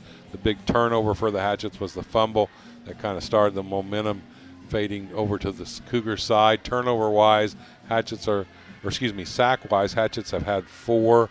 The Cougars have had 2. So pretty evenly matched halves. Really has been. First half. 16-12, the score says the same thing. North Davies with the advantage by 4. A good solid half for both teams and a great ball game to watch on a Friday night. This is what you pay for, and we're having some fun up here, that's for sure. With the exception of penalties, I've got to say, they're over 100 yards combined for both teams in the first half, and just really slows the action. It's cost the Hatchet some really opportunities, so we want to really clean this second half up. Let us know where you're listening tonight. We'd love to hear from you. You can drop us a line on the website at WAMW and shoot us a quick message or send us a text message on the texting service at 812-254-9269. Text us in where you are listening today. We know we got listeners all around. We appreciate it very much. And thank you for joining us on this Football Friday night. Next week, homecoming for the Hatchets. Another big matchup as we celebrate homecoming, and the Pike Central Chargers will be in town. Working on developing a new trophy. We've got the Highway 57 helmet for this matchup. For next week, they're looking at a White River trophy, the Battle of the White River. There you go. Washington and Pike Central. Talked to Larry Cochran about that a little bit today, and we're working on making that happen, hopefully, for the big homecoming matchup next week and create a big annual rivalry there like this one can be. Also, talking to Mr. Cochran, and don't want to say too much yet, don't know if it's going to happen yet, but the goal for homecoming next week is to possibly get some bleachers in the end zones, each of the end zones, so the student body section can get into those bleachers to enjoy next week's game. That is pending approval from the health department. I want to talk a little bit about that because I know a lot of catching a lot of slack about why can't we just come to the game? Why can't we just come to the game? Look, I know for a fact that everybody in the athletic department, Mr. Cochran and all the staff in there, would love to sell every ticket they could. It is a matter of going by the rules. Everything has to be cleared by the Davies County Health Department, and these are the numbers handed down. Now, I know Evansville, Vanderburgh County, had an opportunity where they actually increased their attendance. You got to keep in mind the size of their facilities. You're talking Wrights Bowl and all of those big stadiums down in Evansville. And also keep in mind that prior to this extension where they're able to have more fans, they were actually limited to fewer than the 250 we have now. So a lot of factors go into it. And I would just say, make the plea, don't knock everybody because everybody's doing the best they can, and hats off to Shake Broadcasting for providing with the high school the live streams on these home games. That's huge. We're doing all we can, definitely, to get the games to everyone. And there's no doubt about it, Mark. There is absolutely no doubt about it. We've got every bit of our 250 and 200 across the way. There would not be an open seat on either side if I really this don't was think open so. sales tonight for sure. It is at halftime on the A&R Home Center scoreboard. The North Davies Cougars with the advantage, 16-12, but a lot of football still to come. Stay tuned. More on the way right after this. From Hatchet Hollow, you're listening to Washington Hatchet Football on WAMW.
Welcome back to Hatchet Hollow. It is halftime on the A&R Home Center scoreboard. The North Davies Cougars leading the Washington Hatchets in the battle for the Highway 57 helmet, 16-12. You're missing it down here. That YMCA and the Hatchets are out here coming out on the field jamming to YMCA. Hopefully that's going to loosen them up for this second half. We certainly hope so. Mark and I will be live at Benji's tomorrow morning. I really like this new show. We have some fun, Mark. We get a great breakfast thanks to Tony at Benji's. He takes good care of us each week, doesn't he? He does. It's been a really enjoyable experience. Coach Isa did a great job and just gives some insight into the Friday night game. Yep, we will recap tonight's game with the coach tomorrow, and we'll preview the Pike Central matchup for Hatchet Homecoming. So be sure to join us tomorrow morning at Benji's. Come out in person, have breakfast with us. We'd be glad to have you there at Benji's. I pretty much got my order down. You want to tell them what it is, Mark? I could recite it. Pancakes, half-order biscuits and gravy. Half a hog. And a little bit of bacon. A little bit of bacon. What's your personal favorite there? You've I tried did a couple that 2-egg special last week with the fried potatoes and some gravy. Delicious. What better way to start off your weekend than a great breakfast? Exactly. Benji's is the place. We'll be there tomorrow with the Coach Joe Moore Show, 8:10 a.m. here on Memories 107.9 during Saturday Morning Live. Also on Saturday Morning Live tomorrow, Focus on the Community, we have special guest Brian Peak joining us. Brian Peak is the peer-to-peer counselor. September is Recovery Month. It is dedicated to Recovery Month for those battling from addiction. And Brian has some great insight, some resources that are available. Had a nice visit with him this week, so be sure to tune in for that. Focus on the Community tomorrow morning at 8:30 here on Memories 107.9. Something else going on tomorrow at North Knox is the entire youth football program from 1st grade through 6th grade are going to be playing at North Knox, and we've got some huge numbers. There's kids that have never played before. We've never had numbers like this that I can remember ever in the youth football, and that's just going to be the feeder system. They're learning the Hatchet system from a very early age, and that's going to make some huge difference down the line. Started a new 1st, 2nd, and 3rd grade league, too. Yep. This is the first year for that, so that's how you build a program, no doubt about it. And I want to give a shout-out to the 7th and 8th graders. 7th graders got a big win this week on the road at Princeton. 38-0, I believe, was the final. I think you're right. And the 8th graders, tough loss. First loss of the season for the 8th grade. Last-minute score in that game, 22-18. 8th graders suffered their first setback of the season. But that junior high program is really, really booming. It is, and they've been winners for a long time, and it's brought that confidence level. And once you become a winner, it's a lot easier to win those games and stay focused.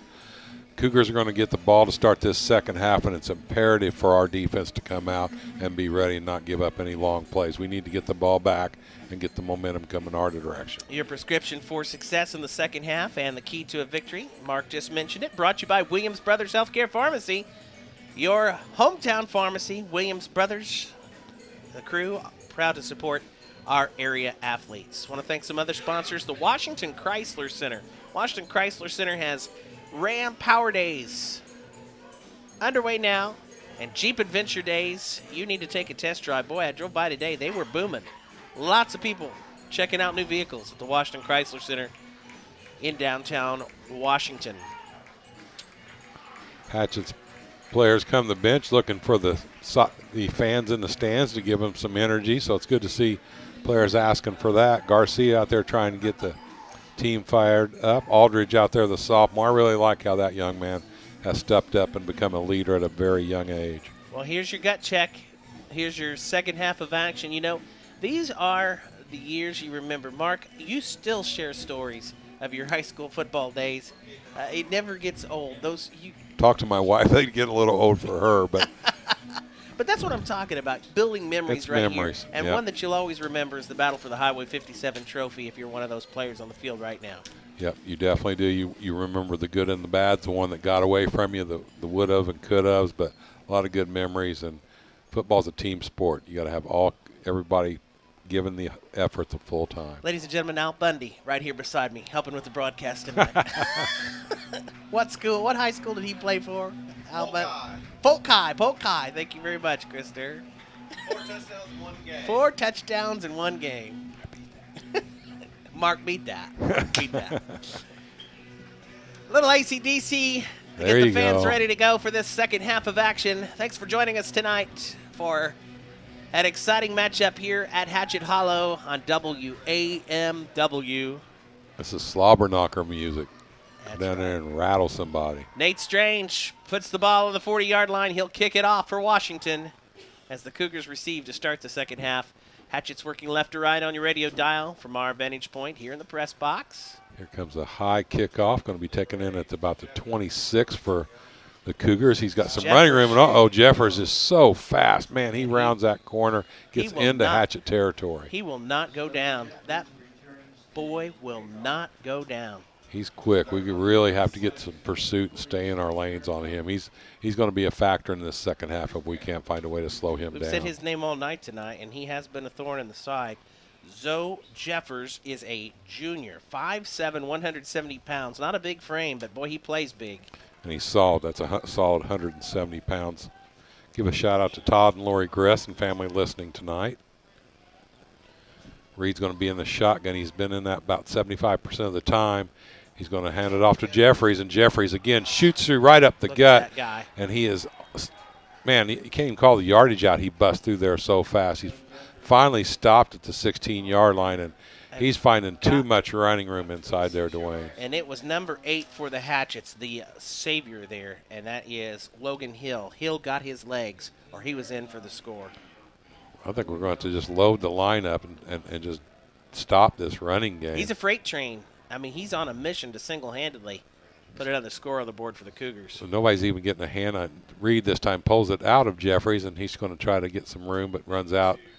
Maybe he picked up 2 yards as he runs out of bounds. Big pileup right in the center of the field right now. The Cougars couldn't ask for a better start to this third quarter, deep in Hatchet territory. We've not even played a minute yet into this second half.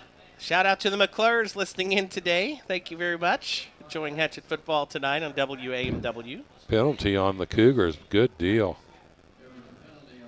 Didn't quite see what the flag was or the. Looked like they marked about 10 yards off, so I'm not sure exactly what the call was. No, it was a 5-yarder because he ran out of bounds just at the sticks. Reed's going to stay in the shotgun. He keeps the 3 receivers to the left, as we've seen all night long. Jeffries is the lone running back. Reed's going to pump, look to the air, and the pocket closes quickly. Nice stop. Brock Thurman, big Brock, bust through there for the He told me sack. in class today he wanted his name called out. There you go. Brock Thurman powering through with a stop. You give us a reason, we'll call her out, won't we? That's right. That's right. Nice play by Brock. He's a stud, too. I mean, he's a big, strong, 6'4", 265, probably our strongest young man on the team. Jeff Roach, class of 1980, listening in tonight, Mark. Good friend of Coach Morris's, a fellow classmate. Reed's going to look. He's trying to get outside the pocket. Nowhere to go. Is forced out of bounds. 3 Hatchets there. No room for him to put his head down. Exciting game so far, but definitely getting tired of all the penalties. We agree with you, Jeff. Thank you for the kind words, and thanks for listening. He says, good luck rest of the season, Hatchet football. Jeff Roach, Washington High School, class of 1980, listening up in Carmel today. 3rd and 22. The ball's on the 29-yard line. We're under 11 minutes. Again, Cougars leading this one 16-12, and they're on the move. Reed looks to the air, and he's got a man wide open. Breakdown in coverage. Is that Webster on the score? Yes. Webster. Dang, just wide open. Tough break there for the Hatchets, and another score for the Cougars, so they get a little insurance, leading 22-12 with 10:37 to go in the third quarter, and more than likely they're going for 2 more. Boy, big plays have just really haunted us tonight, and the Jeffries kid's been pretty much that guy.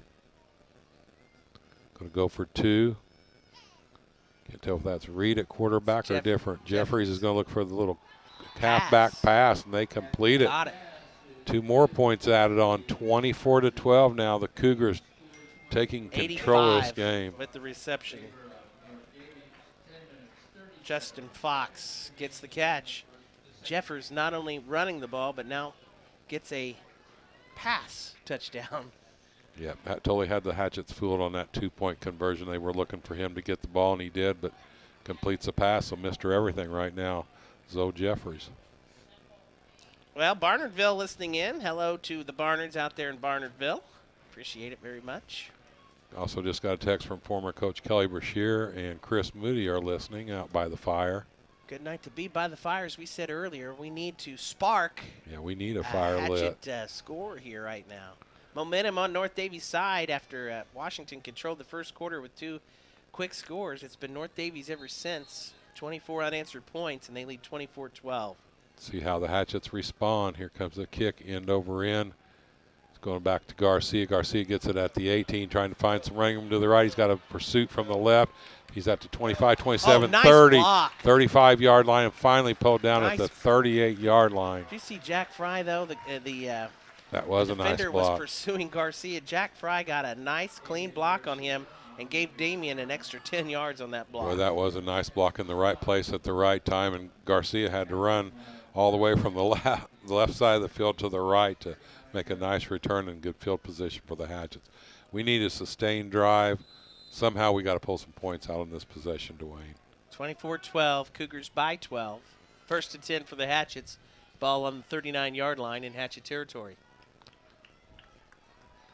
See what the Hatchets can dial up to get the chains moving. First down, I backfield for Reed.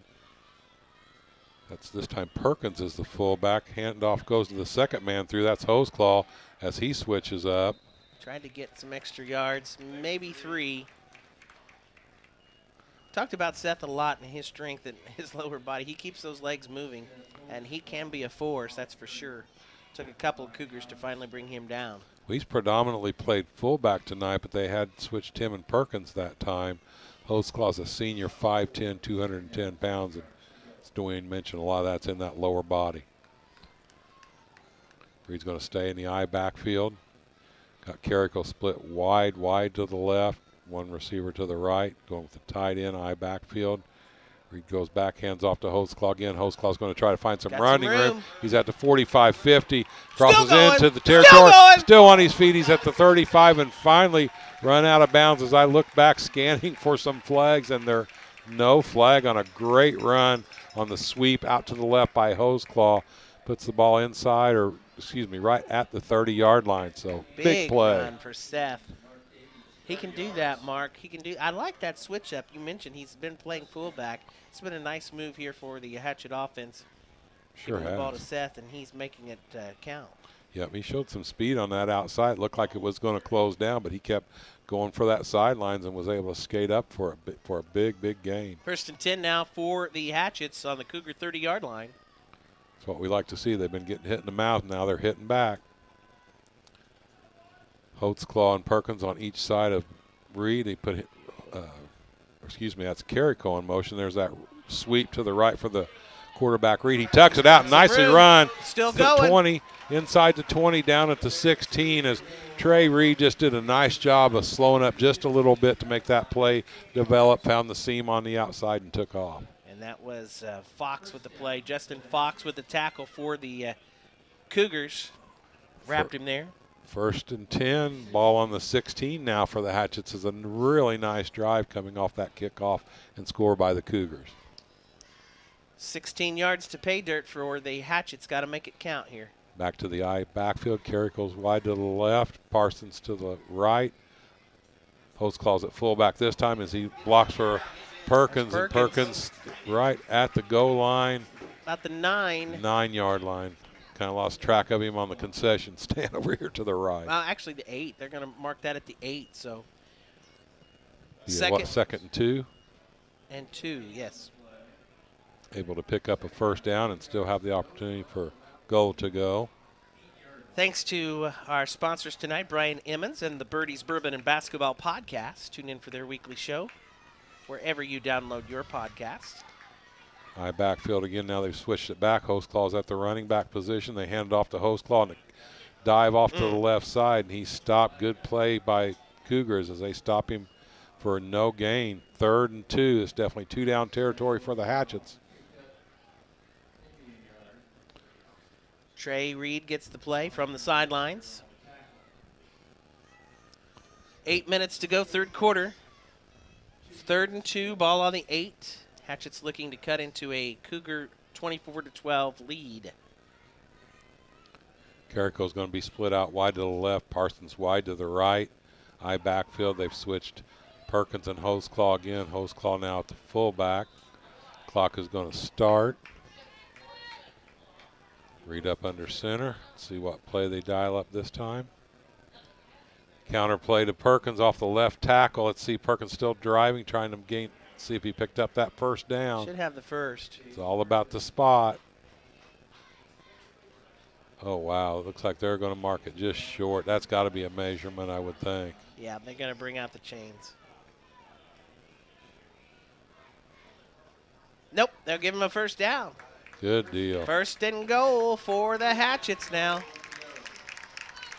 Nice run by Perkins. That dried up pretty quick, but he kept those legs driving and able to drive forward and pick up the big first down. 7 yards to go. No, 6 yards to go for a score now. And they've got 4 downs to do it. Hatchets break the huddle. They're going to go in that shotgun where they put Perkins and Hoseclaw on each side. They've been putting a man in motion. And here's that man in motion. Look for the sweep to the right. And here it comes with Trey right Reed. Up the Trey middle, Reed he's up in. the Reed, up the middle, untouched. Big score, and that was much needed as Trey Reed runs it in for 6. And it's now 24-18, 6:47 left to go in the third quarter. I really like Trey's play tonight. He has just done a phenomenal job back there. Well, that was a really nice adjustment, too. We've really been forcing it to the outside, and North Davies has realized that, and they had heavy pursuit. Reed reads it, cuts it back on the inside, goes in untouched for the 6-yard touchdown. Really nice game tonight by Trey Reed. Hatchet's going for 2 here. High backfield, Reed's up under center. Let's see what he dials up. He's going to go in motion. They're going to look to the air. Reed's going to sprint out. He's got a man open, and it is complete.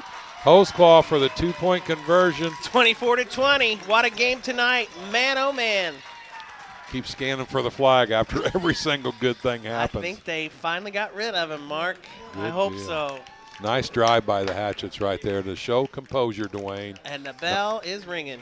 Not wrap up and die. They charge down the field and put points on the board. 24-20. We'll be back after this quick 30-second timeout on WAMW.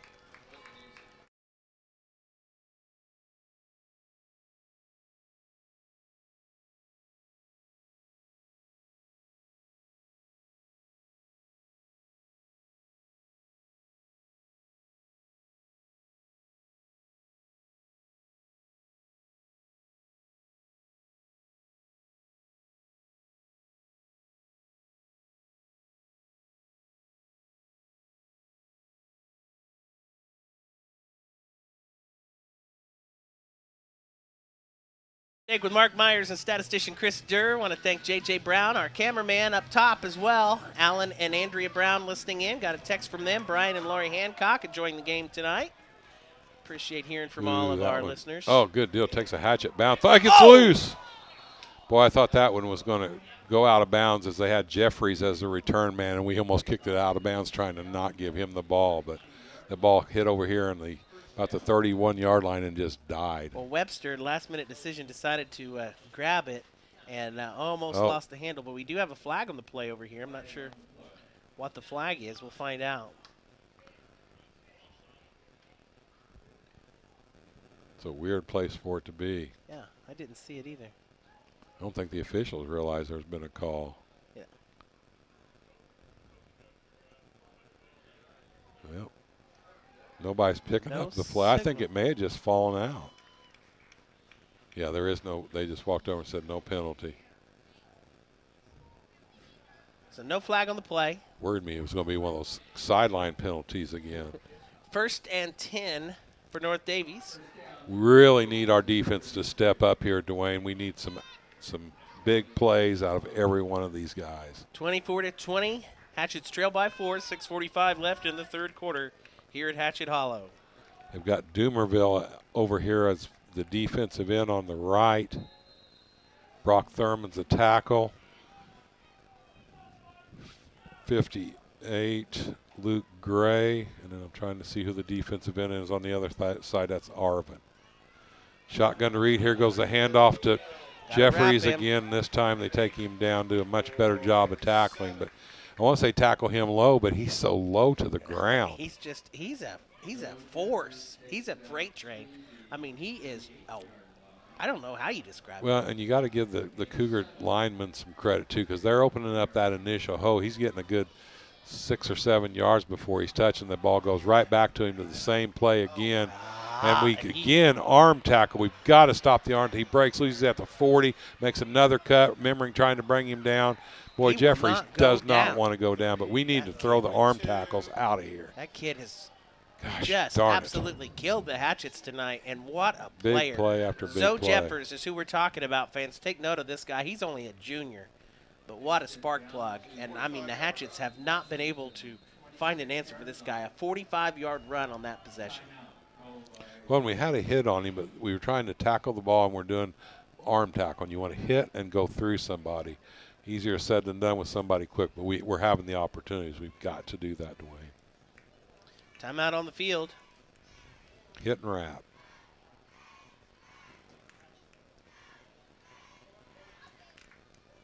Well, I appreciate hearing from everyone listening tonight. Wherever you may be enjoying the game, you can send us a message on our text machine at 812-254-9269. Text us where you may be listening this evening and enjoying the game. Appreciate it very much. Well, the Cougars, we thought for a second the momentum was going to shift, but they show their fortitude and come right back out and run it right down the throat of the Hatchets. Everything's going right up the middle, Dwayne. 6:09 left to go in the third quarter, 24-20, and the answer is simple on defense for Washington. You got to know where Jeffers is at. Yeah, you definitely. And he doesn't tire. I mean, this kid, he don't set out. He'll have a big 45-yard run. He pops up back on the line to do it again. Yeah. What I'm thinking we're going to have to do is load the lineup. We're going to bring more guys up on the line and force him to do something besides just run up the gut on us. Game coverage tonight brought to you by your Edward Jones advisors, Sarah Browning, Doug Bubalo, and Scott Cordova. Proud to back the Hatchets. Also want to thank the Edley Mortuary, caring for you when you need the care the most. John and Martha Newton and the team at Donaldson Insurance, proud backers of the Washington Hatchets. 1st and 10 for the Cougars as they break the huddle, 26-yard line, 6:09 left to go. A close game, 24-20, but the Cougars have regained that momentum. We need a turnover. Cougars are making some adjustments. Trying to get what they want going. Man goes in motion. He goes right back to where he came from. And there's a little counterplay again to Jeffries. Or Jeffers. How did they? I mean, look at him. He's small and dragging. Now there's a flag comes up. I don't like where that flag came in. That could be another yardage tacked on at the end of the play. He is tough to bring down. I've never seen anything like it, Mark. 170-pound frame. Try to see what the call is. Jeffers has definitely controlled this game. He's a superstar. I tell you, college scouts ought to be looking at this guy right now. Just a little bit small. Personal foul. Hatchets. Going against the Hatchets, probably at the end of that play. That's 15 yards. Gonna put goal to goal. Well, yeah, they're going to be at about the 2 if it is 15 yards. Yeah. No. Half the distance. Half the distance. So they're. So. 9-yard line. Yep. 1st and goal at the 9 for the Cougars. 6 minutes left in this third quarter. Defense really needs to step up the Guess who game. they're going to? I mean, yeah, it's Jeffers. He has absolutely handled the ball every possession on this. And it's the same play. 90% of the time, exact same play. And if you're the Cougars sideline, your offense is simple. Give the ball to Jeffers. Yep, that little handoff right up the gut. This time they fake it, and Reed's going to try to keep the ball and get outside, but nice stop on the far sidelines. Oh, we got an official down. I hope he's okay. Referee he didn't look like he went down. Tackle. Yeah, that wasn't a pretty takedown. He's got his legs taken out. We got the medics coming over now. Oh, boy. I really hate to see that. Yeah. My goodness. It took him out right at the knees, and you can tell from here that he's in some pain. And our trainer from Davies Community Hospital Core Center, Mandy Petro, right on the spot. Of course, we've got EMT crews here as well. And the official was simply right in the wrong spot at the wrong time. The signal is touchdown, so they are going to give the Cougars a touchdown on that. As play is going to be stopped as the sideline judge is suffering an injury. Both teams were on their knees. Now they're being asked to go to their sideline. Yeah, this is going to take a little bit. Yeah, I'm afraid so. You're right. It was one of those hits where it just takes your legs right out from under you. And, boy, that's Well, you could see right away he was hurt because he was rolling around on the ground over there as his knees were taken out. certainly hope he's going to be okay. It's going to stop play for a time here for sure. Yeah, I'm not sure, Dwayne, if they did call it a. Well, Durr's ready to talk, man. Okay, go ahead, Krister. How do I do that? You're on. Press? You're on. No, you're on right now. It's I'm on? Yeah. Krister, our statistician, what would you like to say, Chris? This number 8, this kid, he reminds me of a young Joe McCormick. Just low to the ground, keeps his feet going really, really quick, and gets up the field. I agree. His Yeah, that's a good stature. comparison. His stature, he's built like him, too. He's built just like Joe. Durr took that as a drop mic moment right there, He Dwayne. did. He dropped the mic. They don't call him the best stat man in the business for nothing. Garrett Collison seconds that, by the way. So, again, play is stopped as they tend to one of the officials over on the sideline in the end zone. They're going to help him to his There feet. he's up. Let's give him a big round of applause, fans, because that's just an unfortunate situation there. Yeah, he's lucky he's not going off in the cart. Yeah.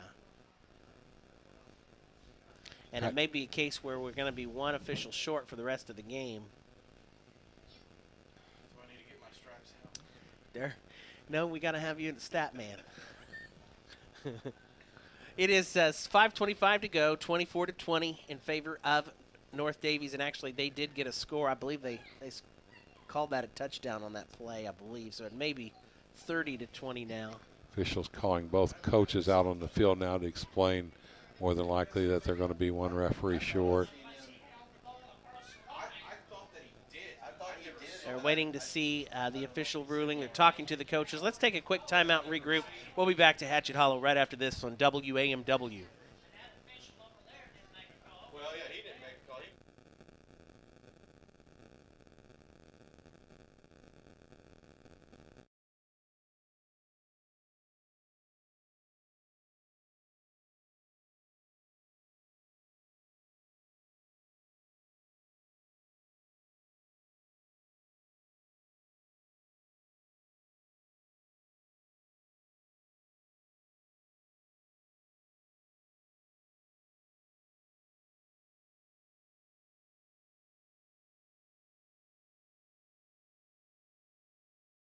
Hollow. And it is ruled a touchdown. I thought they gave that signal on the sideline. So it puts it 30-20 as North Davies is going to go for the 2-point conversion again. Cougars have just fought and fought, keep the lead in this ball game. Yeah, Big plays. Hatchets get the opening score, and they are going to Jeffers. Jeffers walks in That's untouched. Jeffers, on that possession, Derek, count up his yards. He actually touched the ball every play. I think maybe one. He might have missed one, but I'm telling you, he had the ball every play. It's been the Zoe Jeffers show for sure. 60, and Jeffers had 58 of them, I'd say. Yeah, but Hatchets with no answer right now, and what's really aggravating, Dwayne, is that it's basically that same little counter play. He just picks which side of the center he's going to run to. 32-20, 5:25 left in the third quarter. North Davies set to kick it off to Washington, so the Hatchets get a score to open the second half, and North Davies quickly has the answer. Still a lot of time left in this one. We're not out of it, but we're going to have to get another score here, and our defense is somehow going to have to find a way to stop Jeffers. Shout out to Jason Davis listening, big Hatchet backer. And looks like Lauren Boyd listening in. Hello, Lauren. Garcia's going to take the kick again. He's at the 30, 35, Still going. 40, still on his feet, 45. Crosses into North Davies territory, taken finally out at the 48. So another nice return This guy by don't- Garcia. You know, he don't stop either. He's a great return man for Washington. He gets some big yards. Yes, he does. Hatchet football on the air tonight. Friday Night Lights, Week 4 on WAMW FM Washington. Worldwide at WAMW, AMFM.com, and on YouTube at WHSH Broadcasting. Thanks for joining us. 5:18 to go, third quarter. Hatchets in North Davies territory now with a 1st and 10 on the 48. Let's go offense. Take advantage of this good field position. High backfield for Trey Reed. Hose claw in front. Perkins behind. Well, we got timeout North Davies. Oh, there was no coverage. Carrico was wide on the left with nobody on him. Nobody. Mike Myers over on the sideline says the runner touched the pylon with the ball as he was being tackled. So that was the result of the touchdown for the Cougars. 32-20, timeout on the field. Both teams will talk it over. And we'll take a quick timeout as well. Be back with more from Hatchet Hollow right after this on WAMW.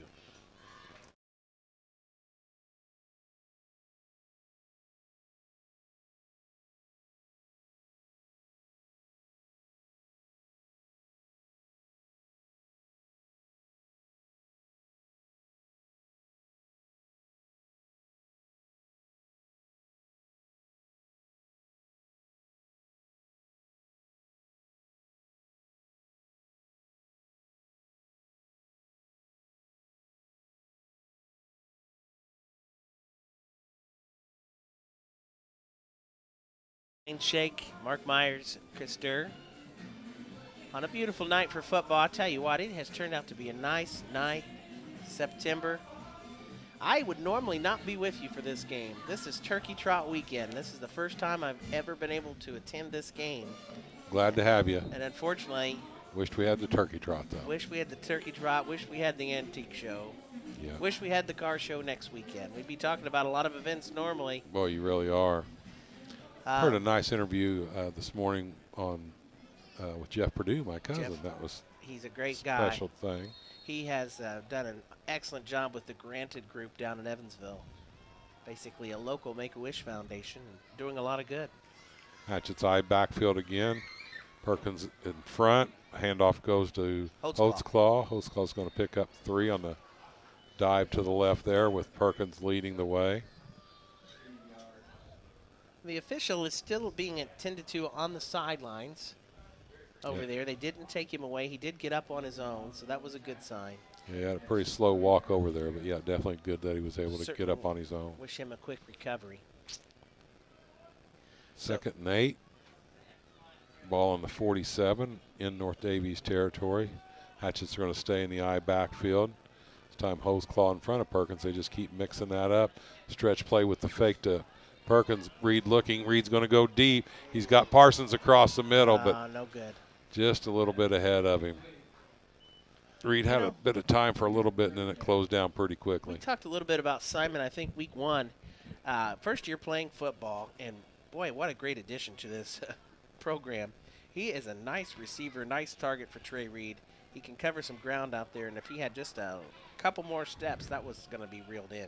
Yeah, that was a nice post pattern across the middle, and I think if Reed would have had a little bit more time where he could have set his feet instead of been on that bounce, he could have completed that pass. Big third down play here, 3rd and 8 now on the 47 for the Hatchets. This is a really big third down play. Cougars moving their defense around quickly here. Reed's in the shotgun, hands it off to Perkins on the quick hitter up the middle. Perkins goes forward for positive yards, but it's going to come up short for that first down, but we're in 2-down territory now. 4:21 left to go in the third quarter. Hatchets down right now 32-20 as the Cougars have really buckled down on the Hatchets starting in about midway through the second quarter. Zoe Jeffers is the big kid for North Davies tonight. Z-O. It may be a nickname, but that's what it's listed on the roster. Yep, he's had a fantastic game. He has been a force. Perkins is the only one in the backfield with Reed. Going to look for the little swing pass. Instead, it's thrown. That's going to be behind Parsons. First down for North Davies coming up as the fourth down conversion did not happen. That was a biggie there, Dwayne. We need to get a first down. They're hauling the official out now, it looks like. Hello to the Grays listening in tonight. Appreciate that. And Bar Eve Media listening in. Mike DeCourcy and the crew. Bar Eve Media Group is doing a great job. They've formed a media class at Bar Eve School now. We're proud to be a part of that as well here at WAMW. Shout out to the Bar Eve Media crew. It's really amazing what's available to high school kids. They can nearly come out with a college 2-year college degree almost. Oh, it is so great to see. Reed hands off to Jeffers again. This time Jeffers is stopped. He was stopped. He's not went down yet, but he's still trying to drive and break loose. Blow the whistle, guys. Boy, he's a fighter now. What a hard end, Jeffers. Well, he was waiting for a whistle. And he wasn't waiting. He kept moving his legs, man. And I'll tell you, the official did have his flag out. He didn't throw it down. I don't know if you saw that, but he was getting ready to. Well, they got to blow the play dead for it to stop. Good stop on that first down play. 2nd and 13 now. The ball rests on the 41-yard line. Reed stays in the shotgun. Jeffers to the left of him. 2 receivers split on each side. See if he goes to Jeffers on that little play across the middle again, and there it is, right up. Right where up Jeffers the gut. has made some great plays. Looks like defense has made some adjustment, but still all kinds of black jerseys, and Jeffers is pushing it forward. He's pushing them all through. See a number 75 get up out there for the Cougars, so he was in the middle of that. Oh. Brandon Clark. 3rd and 8, ball's on the 46 of North Davies. Need a big stop. We need big 3rd down stop right here. 3rd and 8. Jeffries to the right of Reed, still in the shotgun. Reed's going to look to the air, see if he can find somebody and air one out. Ball's up and incomplete. Boy, I thought he was going to reach for the flag, but that was very nice coverage. Logan Hill on the coverage there. He's had a big night tonight on defense. That was very nicely played. See if the Cougars elect to punt the ball. I think I would with this field position, but you've got Jeffers over there on the other side of the line. Yeah, Jeffers is leaving the field, so yep, they send in the punt team. Let's have a return guy back this time. Garcia, get back there. Harvin gets sent back in. Hustle. What's going on? Somebody's going to need to call a timeout. I don't know what's going on, but it's not very organized right now. Timeout for North Davies. Everybody's screaming on the sideline over here. And then Cougars call the timeout. Oh, so wow. We appreciate that. Well, we understand that Zoe Jeffers is part of the Jeffers Auto Parts team in Odin there. Great little store in Odin. That would probably put his grandpa as the legendary Mike Jeffers, I'm guessing. Uh-huh. Heather Tolliver listening and drinking coffee, doing business reviews to tonight's game. Thank you, Heather. Rory and Jody listening to Hatchet Football on this Friday night. James Sidebottom has his Hatchet Football on this evening. Former Hatchet player right there. I'm supposed to ask Mark if he has offered any of his friends or guests any goat milk for breakfast. Goat milk for breakfast? I bet he gets a little embarrassed, it says. That's Jeff Roach. Nothing like a little humor to keep people engaged during the downtimes, he says. Oh, we grew up on a farm, or I did, and Roach stayed all night with us. We were young, and he decided to get some milk out, and it was milk that we had for our calves to feed, so it didn't quite taste like regular milk. City boy in the farm. 32-20, North Davies with the lead. 2:20 to go in this third quarter. We've got a barn burner tonight, fans. Glad you could join us and be with us. Appreciate hearing from all of you. I hope you're enjoying the game as much as we enjoy bringing it to you here on your local radio station. Memories 107.9 WAMW. Well, Dwayne, the Hatchets are playing like the Cougars are going to fake this punt. We again have no return man back. It's 4th down and 8 from the 46. There goes a man in motion. They're going to punt the ball away. There's no one, and it takes a huge Cougar bounce. They got a break on that one, yeah. I don't understand that, Dwayne. I'm going to be brutally honest. I do not understand why we do not have a return man back on a punt. I'm going to have to go with what you said. They were anticipating a possible fake on that. I don't know. That's the only thing you can come up with. Not sure. 2:11 left to go. It'll be Hatchet ball, but they've got some ground to make up here. They trail 32-20 on the A&R Home Center scoreboard. Big thanks to Davies Community Hospital Core Center for bringing you tonight's game. The Core Center, state-of-the-art facility on Main Street, downtown Washington. Of course, proud athletic trainers for both sides tonight for North Davies and Washington. Ball on the 12-yard line. Long way to the Hatchet goal line. It starts with making some plays and first down. Hand off to Perkins. Perkins tries to find some running room, but nowhere to go. Taken down very quickly. Might have gained a yard, but that's a stretch right there as they tried to get the quick little play to the right. Thank you to Johnny Mullen listening in tonight. Appreciate the kind words. Johnny, the assistant athletic director at North Davies now.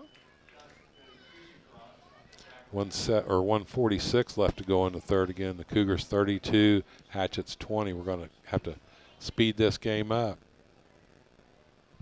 Second High and 9. backfield for Reed.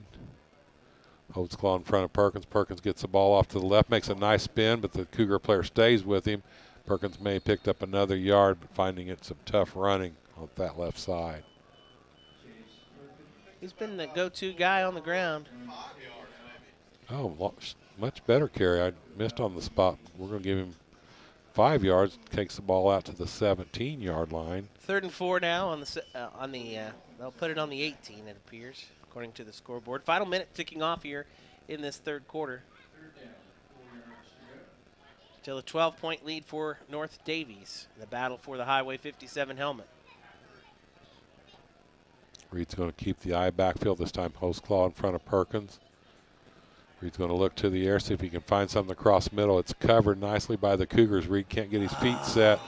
He's going to be taken down. Great coverage that time by the Cougars. He was trying to find Parsons deep, and Parsons just very, very well covered. And we must give a shout out again to 85 for the Cougars, Justin Fox. He's the senior back there, and he was right on Parsons. No chance for him to come up with anything. So Hatchets now be 4th and content 11. to probably let this clock. Nope, we're going to have to run a play. Nope, we're not. We're going to let it run out. We're going to be going to the fourth quarter. 12 minutes to go in this game. North Davies with the advantage right now, 32-20 on the A&R Home Center scoreboard. Our fourth quarter action coming up right after this on WAMW.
Action. DJ Joe getting the fans pumped up here for fourth quarter action. 12 minutes on the clock. We need 2 scores. Hatchets trail 32-20 on the A&R Home Center scoreboard. Tonight's game brought to you by Heller's Country Garden. Mums are in at Heller's Country Garden. Get yours on State Street in Washington. Also brought to you by Annalu Chapman, your RE/MAX real estate broker in Washington. Anything less is second best. Find your next dream home with the help of Annalu Chapman in Washington, your RE/MAX real estate broker. 4th and 11. The ball's at our own 11. The Hatchet's going to be punting. North Davies is going to have good field position, too. You better believe they are. All goes back to not having a return man back on the punt as the Cougars do now. It's a low, not much air. He picks it up at the 40 into Hatchet territory and taken down just outside the 36-yard line. It was a low kick, but it was a big boot by Seth. He got it off good for about, 40 yards on that kick? Probably pretty darn close to that, but got to get some air on it because those line drivers give the return man too much room to get a good running start. Hatchet's defense must stop the Cougars right here. Short field, not what you want in the 4th quarter, but let's show some perseverance and put a stop. Who do we need to stop here, Dwayne? Jeffers. So Jeffers. He's going to be the go-to guy. There's no question about it. Same shotgun position. Jeffers to the left this time. Pitch to Jeffers, looking for the outside. Hatchet's closed nicely. Look at this guy. Puts a Look move on him. one defender, 2 defenders, and finally more defenders come up to help. He's tough to tackle. He is. Looked like we were going to have him stop for a loss, and he just. I do echo what Dare said earlier. He is a very, for Hatchet fans remembering the play of Joe McCormick, very similar style. Joe could find a hole anywhere and put it through for positive yards, and that's exactly what Jeffers has done all night tonight. And he kept those legs moving. One of the finest running backs to come out of Washington High School, Joe McCormick, for sure. 11 minutes to go. Shotgun. Fake to Jeffers. This time trying a little pass out to the flat. Not much there, but they are going to pick up some positive yardage. Faked it to Jeffers and threw a quick one out to the flat. Looked like one of the Hatchet plays. Went for about 4 yards. So 3rd and 6, ball on the 32. In Hatchet territory. Webster gets the catch. Let's go, D. We need to get a stop. 3 and out right here. Let's go. Reed's going to look back again. Shoots it across the middle. Good coverage by Memring that time. Ball overthrown by Reed. So let's see if the Cougars decide to go for 2-down territory. Looks like they might. I believe they would. Not great field position for the Hatchets if they don't make it. This is big, Dwayne. 4th and 6 from the 32. We've got to get a stop here to keep competing in this ball game. Big shout out to Leon and Shelly Wagler listening in tonight. Appreciate that. Let's go, D. Reed in the shotgun. He's going to look out across the flat. Completed. 1st down. The ball's loose. Fumble! Hatchets have the ball. The ball torn loose that time. That was huge. That was huge. That was an excellent play there by the Cougars from a wide open receiver, and it was knocked right out of the hands of Fine, the receiver for the Cougars. And a Hatchet player, I didn't see who jumped on it, Mark. Memring had the recovery, but Nate Aldridge was the guy that ripped that ball out of there, and that was big. The game could have very well been over if the Cougars got that first down. Look at Aldridge over here on the sidelines. He's pumped, and he's getting a big congratulations. He made that happen. I tell you, Aldridge has played big this year. He really has. Yeah, he has, and just a sophomore. Okay, now is when you get into action. Use the momentum and get a score here. 10-23, 32-20. The Hatchets have the ball at their own 17. Reed's in the shotgun, low snap, picks it up off the ground. Scrambling to left. He's made the commitment to run. He's at the 20, 25, 30, 35, 40. Still going. Shows his speed. 40, 30, 20, 10. Touchdown! Reed. Oh, you've got to be kidding me. Oh, you have got to be kidding me. And it's in the territory of the hold. Unbelievable. Totally away from the play. Come on. Beautiful run by Reed. Totally against the away from the play. It's on the right side of the field. The whole play going to the left. Unbelievable. Unbelievable. Killer penalty. Killer penalty. You know Reed's gassed, too, after that long run, as well as very, very Man, frustrated. He had the afterburners on. Well, he did. You did. see those long strides? He crossed here in front of us at about the 45 of the Hatchets, and, man, off he went. He was not looking anywhere but to the end zone. Nobody was bringing that boy down. Doggone it. What a tough break. Wow.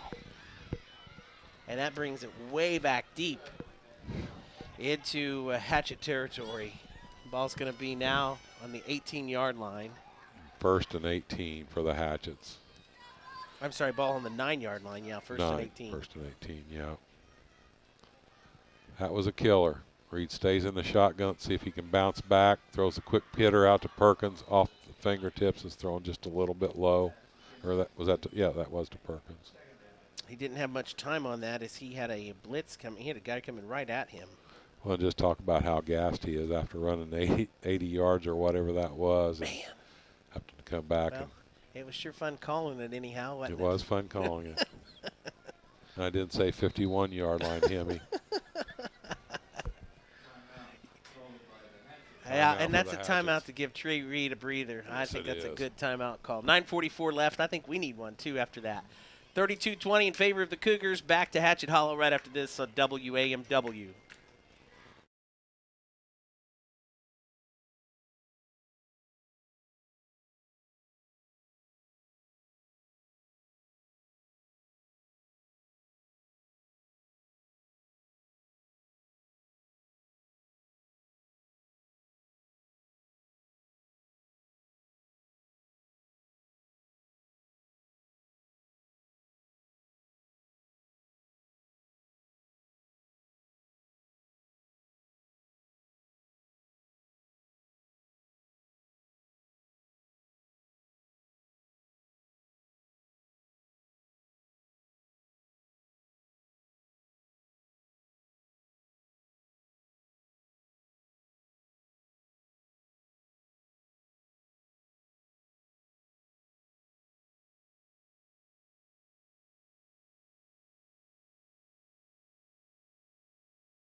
Dwayne Shake with Mark Myers, statistician Chris Durr, and cameraman J.J.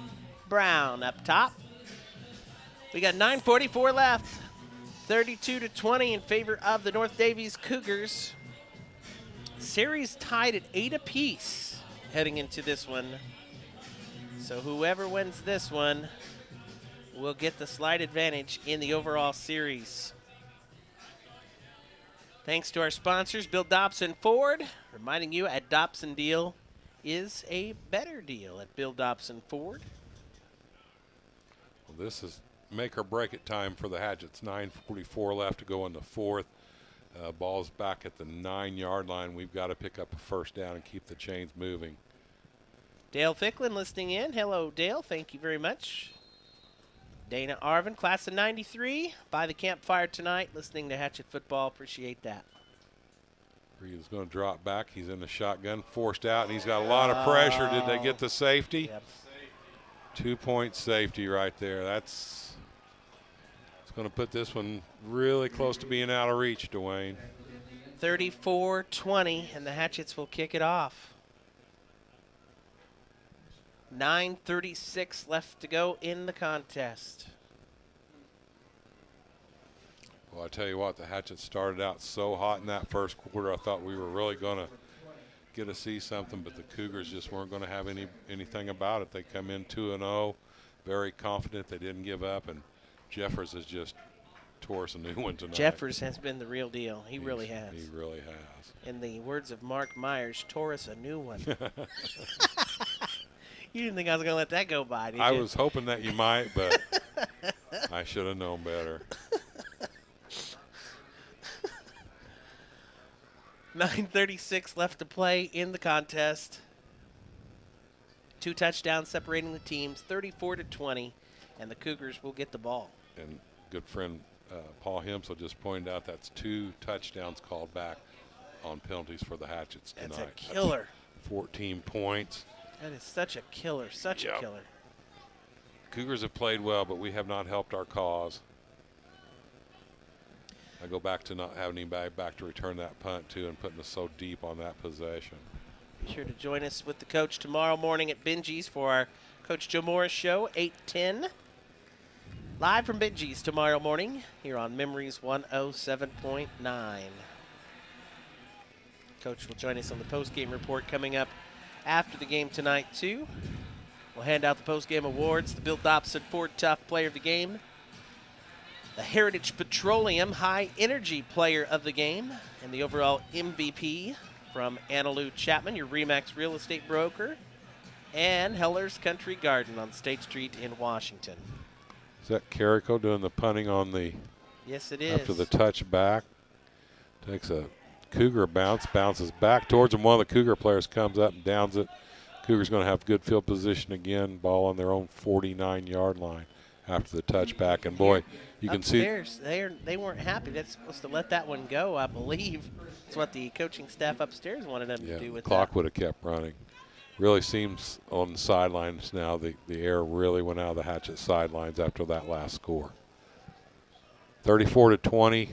Still a lot of time, 9:36, but Hatchets must stop the Cougars if they have any hope here. So again, good luck to the young future Hatchet football players at North Knox tomorrow. All three age groups will be playing: first, second, third grade, or first, second grade, third, fourth grade, fifth, sixth grade. YMCA youth football.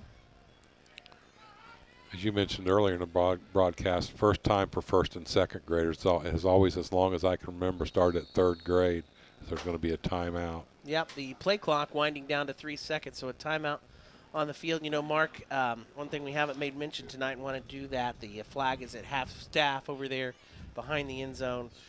We'll never forget what happened on this date 19 years ago, the tragic events of 9/11, and this is Patriot Day.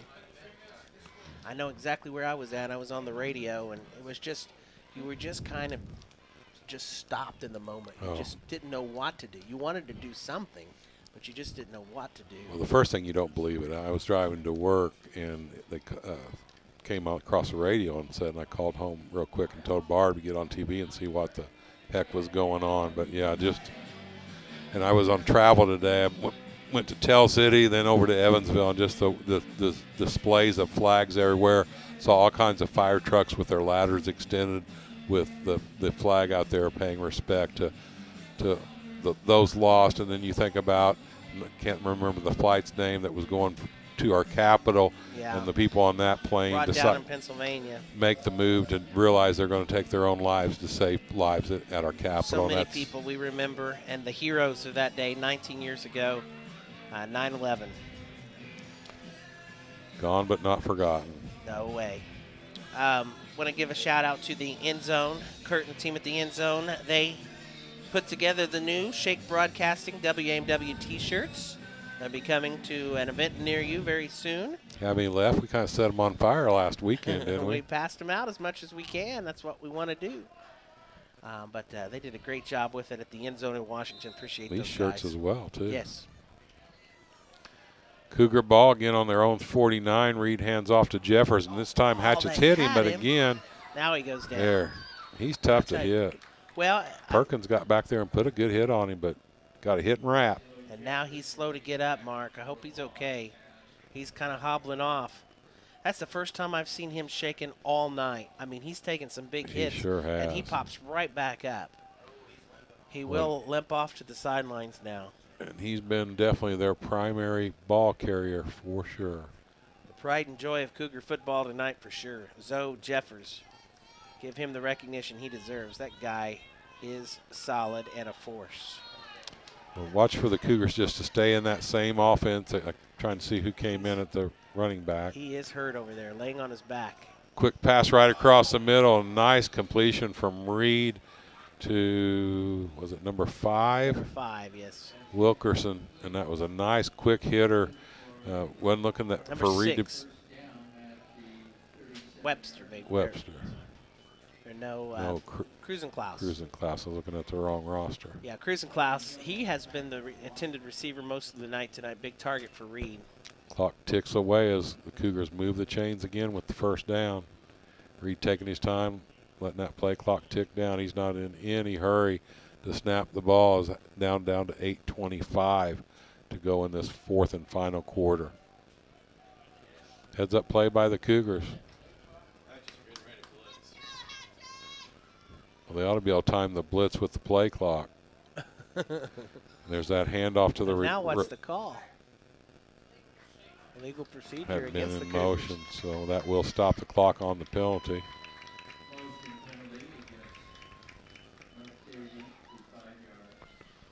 .808 to go. Omar Mora now running onto the field. 1st and 15 for the Cougars.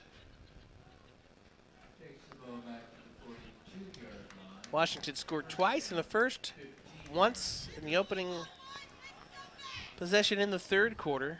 But North Davies has had the answer every time. Well, 2 touchdowns called back on penalties. Shotgun for Reed. The slot man steps back as he was up just a little bit close. 2 receivers on each side, and they're going in the air, and they're going right back across the middle. And now they're another flag. Now they're going to call a roughing the passer. Oh, man. See, you know, that's just shoot. We make a play, incomplete the pass, and then we make a penalty like Can't that. have that. So it's going to go back for the, or it's going to be a penalty against the Hatchets, giving it to the Cougars in some great field position here after having the stop. 10-yard penalty. 15. 15-yard. That's enough for a first down. 1st and 10.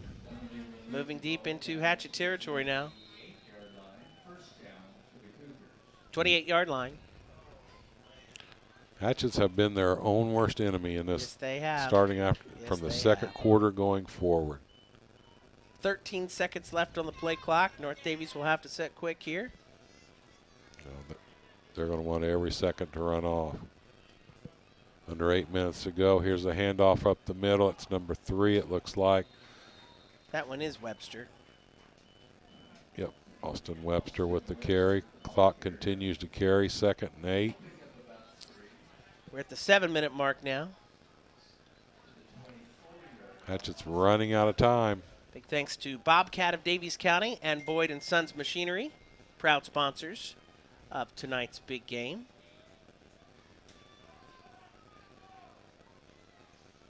Reed's going to stay in the shotgun. It's where he's operated the majority of this ball game. Again, letting the play clock just tick down. He puts a man in motion.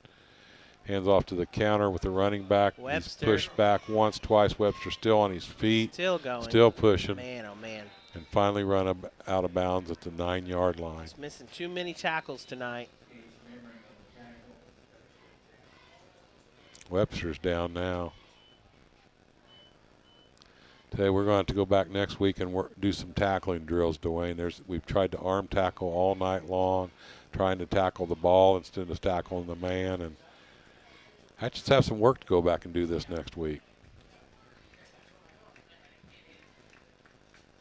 Yeah, they're going to hustle to help him off. They want to get that clock running. I think he's cramping up, Dwayne.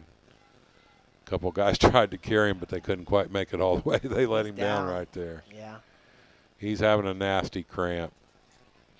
Trainer coming out from the North Davies sideline. Again, injury timeout. Brought to you by Davies Community Hospital and the Core Center on Main Street.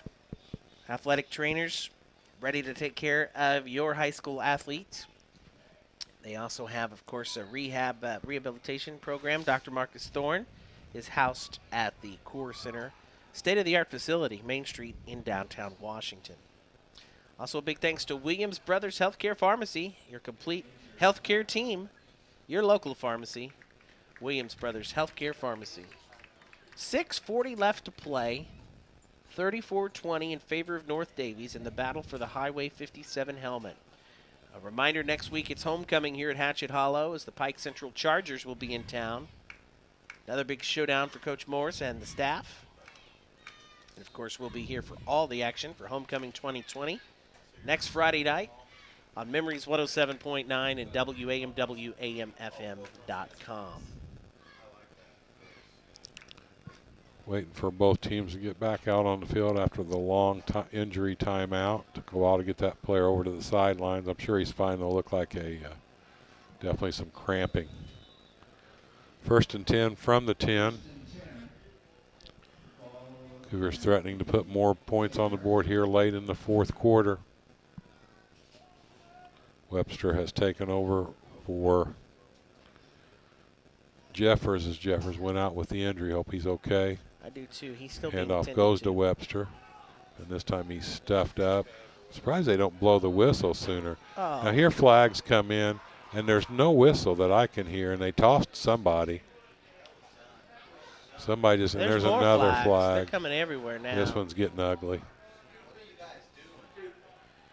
Yeah, we've got some players.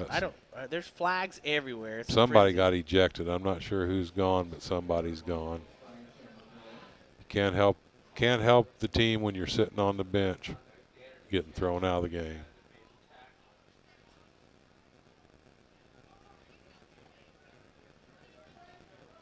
So it looks like it's going to be Carrico coming in. Not sure what they'll do on the penalty. It's half the distance, I would assume. I would assume it was first and goal on the 10. I mean, I didn't hear any whistle. Did No.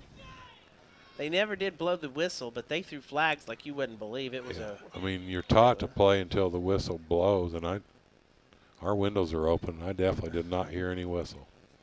Maybe there was.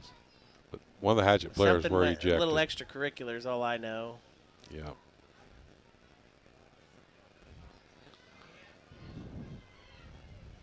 So they're going to take it half the distance. Yeah. Be first and goal to go from about the 6. 7-yard line, according to Judge Arthur. Clock starts again, 6:13, 34-20. All Cougars starting from the second quarter. 6 minutes left to go. And the Cougars looking to add a little more as they lead 34-20 on the A&R Home Center scoreboard. Reed with the pitch to Webster, looking for some running room And on there's the another left flag. side. Yeah, it's going to get ugly here. Holding is the call. You know, they did such a nice job of losing their flags, and then all of a sudden with 6 minutes left, they're going to make this game last for another hour. Wowza. Wowza. Okay, so it is against the Cougars, holding. They're thorough, Mark. We'll say that about them. They are thorough. I saw one of the Hatchet players was late. It was a huge opening, and that must have had something to do with it for sure. So it's 1st and 16, still first down. It's been first down forever. It's amazing how long penalties can make a game last, win or lose. Shotgun again for Reed. Webster stay, and the ball's on the ground this time. See if the Hatchets bought a break and got the recovery on the fumble. Looks like a Cougar player went out. Somebody's coming out there with it. Hatchets have the ball. See if they could get a retained possession. Nope, they're going to keep it with North Davies. Ball definitely was loose in there, though.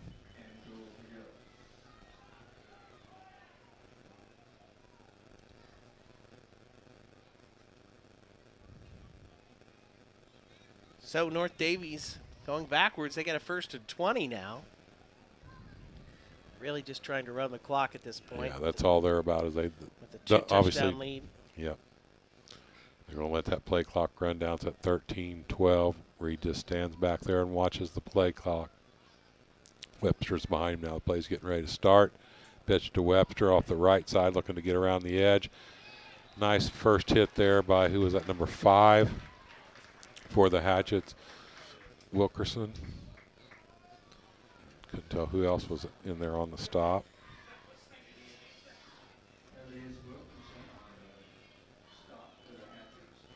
So now it's 2nd and 21. 34-20 the score. 4 minutes left to go in the contest. North Davies with the lead. Oh. Husenclaus, I'm sorry, is the carrier in the backfield. Shotgun for Reed again, just laying that play clock run down. Now the ball's loose again. This is opportunity. This time the Hatchets Hatchets get it. do get it. Man, I thought he was going to swoop that up. That could have really been big, but Wilkerson there with a nice Wilkerson. shot. He put in some good minutes there on that possession. Nice job by Wilkerson. Yep. He made the stop before that and then was there for the picking up the fumble recovery. Hatchets going to have to look to score quickly. That was one of a case where the Cougars were really not looking to score, just trying to run the clock. And sometimes when you do that, it ends up in a situation like it did there. Well, they've had a couple miscues here on that shotgun formation on the snap, and that time turnover goes to the Hatchets. Now we got to put some points on the board fast.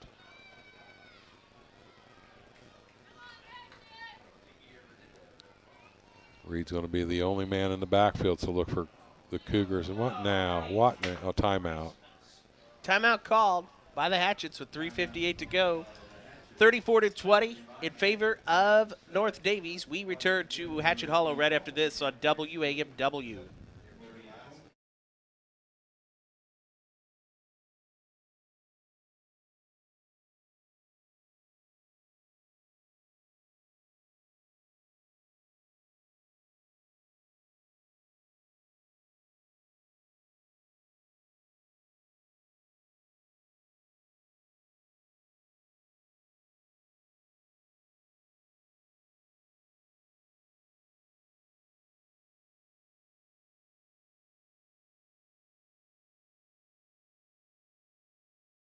The excitement, the passion, the rivalry, the 57 trophy, the helmet.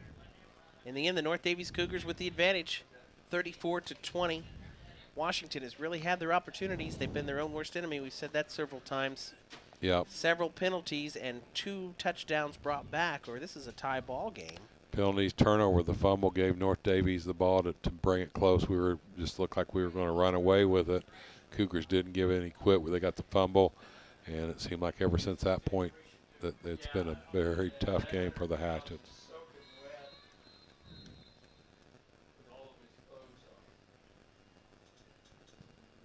.358. Both teams getting ready to come back on the field.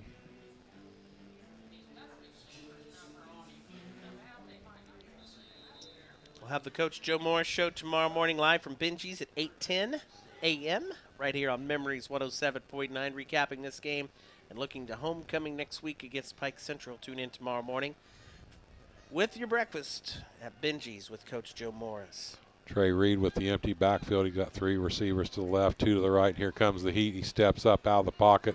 He's going to have to keep the ball. There's nowhere to go. And he finds 40, crosses the 50, still on his feet, knocked out of bounds. There's got to be a flag. Yeah, there it is.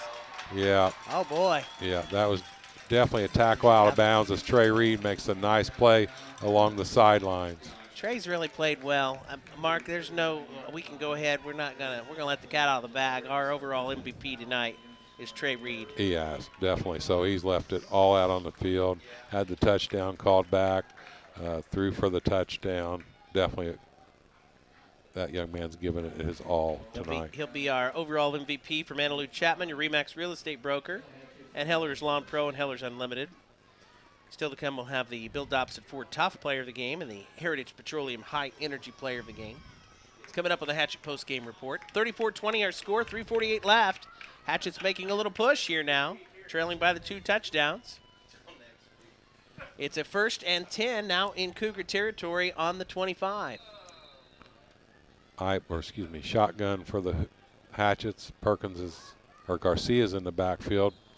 Trey tries to. There's another flag. It's a hold. Holy cow. Against Washington. Holy cow. I'm going to check. We're going to get a check on the penalty situation. Mike Myers has been helping along with Chris Durr tonight on our stats. I'm going to go down to Mike and see if he's got those numbers. Too many penalties. He may have stopped keeping them. Yeah, I'm saying Mike's staying right there. That's been the stat line tonight. Yep. Had to go through 2 sheets of paper, and it's on both sides. But as of late in the second half, it's been mainly the Hatchets. After the first half, it was North Davies. Reed stays in the shotgun, moves Garcia to his right. It's the first time we've seen Garcia in the backfield. Quick pass out to Memring. Memring catches, but he's down on his knees, so it's going to be down, and it's going to be a loss of yardage again on trying to get the. They're calling it a catch. Oh, yeah, it was a catch, but his knee went down, and they called him down right on the spot of the catch. My, So we're going way back. It's loss second, of 3 or 4 now. second and 32. Tell you what, coaching staff and the coach are not going to be happy watching this film tonight, especially after the start came out that first quarter looking so good. Under 3 minutes left to go. Comes a rush on Trey Reed. He's going to look to try to find some running room, but just not much there. Staggers his feet, cuts it back across the grain. He's still on his feet at the 45 and pushes down to the 40. He's playing with a lot of heart. There's no quitting that kid. He might get 2 awards tonight, Dwayne. All right, your penalties. They're even.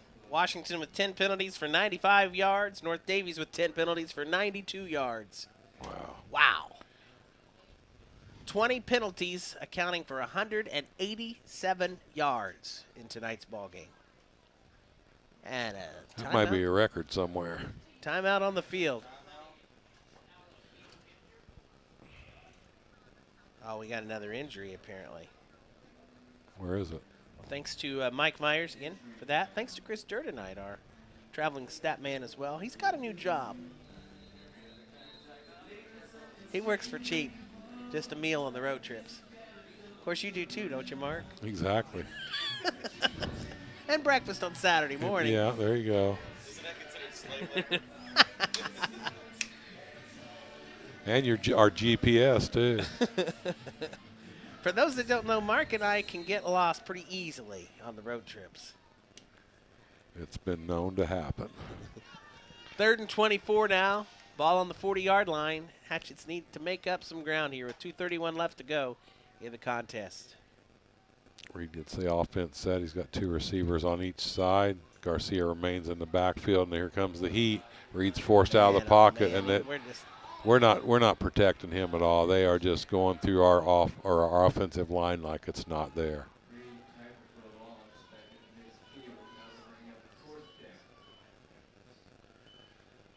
Well, in the parade of flags that went down, we lost 2 of our defenders, I believe. I think Jack Fry and Brock Thurman Both got tossed. were both, because they're not, and neither one are on the field at this time.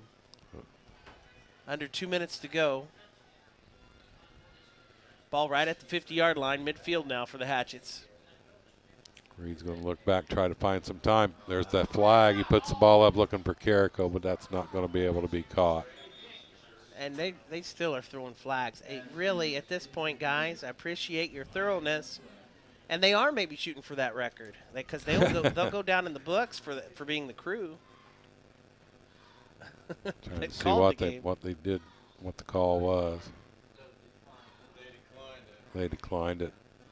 Brings up 4th and 34. Tell you, Dwayne, this is a disappointing loss.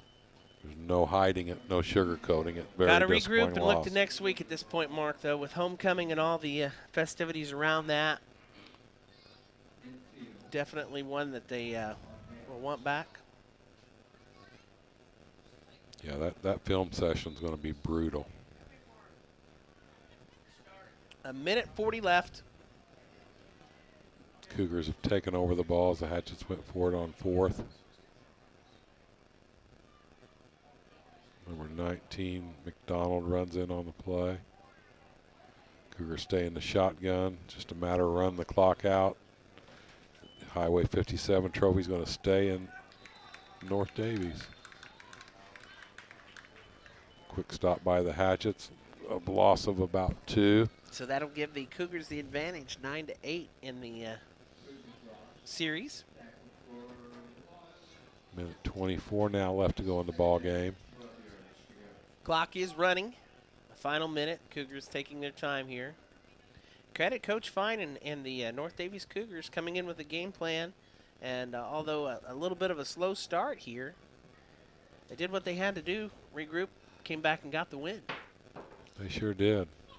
They played well, other than their penalties, and there's the knee. This one's in the books, Dwayne. Washington will fall to the North Davies Cougars on their home field tonight for the Highway 57 trophy. North Davies gets the win On the A&R Home Center scoreboard, it's North Davies 34, your Washington Hatchets 20. Post-game report coming up right after this on WAMW.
This one in the books on the Highway 57 battle tonight. It's the North Davies Cougars getting the helmet, winning 34-20 here in Washington this evening.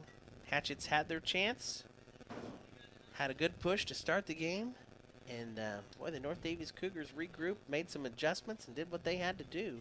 Like I said, you got to give a lot of credit to this Cougar team. They're not a big squad. Their numbers not huge, but they play with a lot of heart. Coach Fine has done a great job with the program there at North Davies, and this is a team I believe they're 3-0. 3-0. 3-0. They play extremely hard. Well, throughout that discipline thing, though, they're not very disciplined. Them like the Hatchets had way too many penalties, but just the effort that they gave. They didn't buckle when they went down 12-0 in the first quarter. I actually thought we were just going to run away with the game, and they took total control of the game. We had way too many arm tackling. They're going to, like I've said a number of times, when the coaches sit down and watch this film, they're going to be pretty aggravated. There's a lot to work on next week. Penalties. 2 touchdowns called back by penalties. Not having anybody back to return punts. Not trying to beat up on them, just trying to be honest. It's an aggravating loss. Things they can work on and regroup for next week, homecoming. Joe Morris coming up to visit with us. We'll take a timeout and talk to the coach after this here on WAMW.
Welcome back here to Hatchet Hollow as the Washington Hatchets fall to the North Davies Cougars. Final score of the 8 Home Center scoreboard, North Davies 34, Washington 20. Coach Joe Morris joins us on the post-game report now. Coach, we'll give you the mic.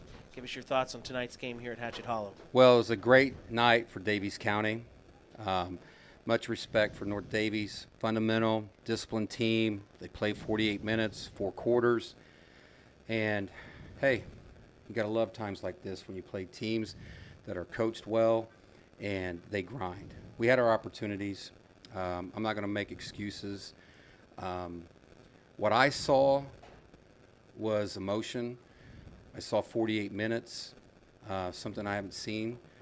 And we got some kids right now, I think they realized, real proud of a couple kids in particular, and I'm sure we'll get into that a little bit. Go ahead and talk about those two players. Ian Hill.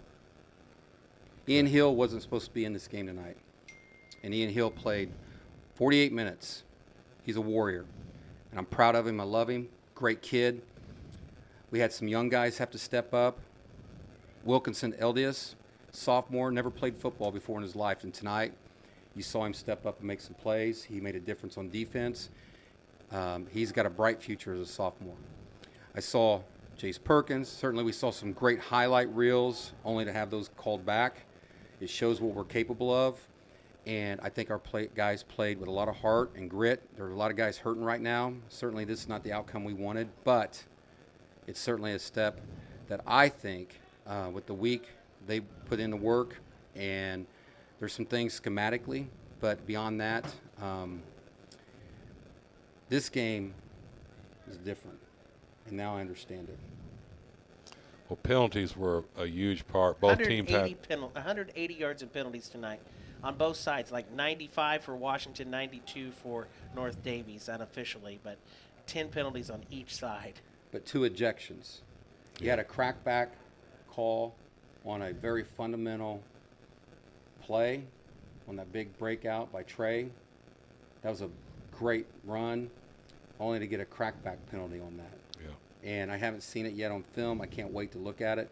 Then you had the two penalties right there, and kids getting evicted from the game, and that I thought was just part of the passion of this game. You know, there's passion in this game, and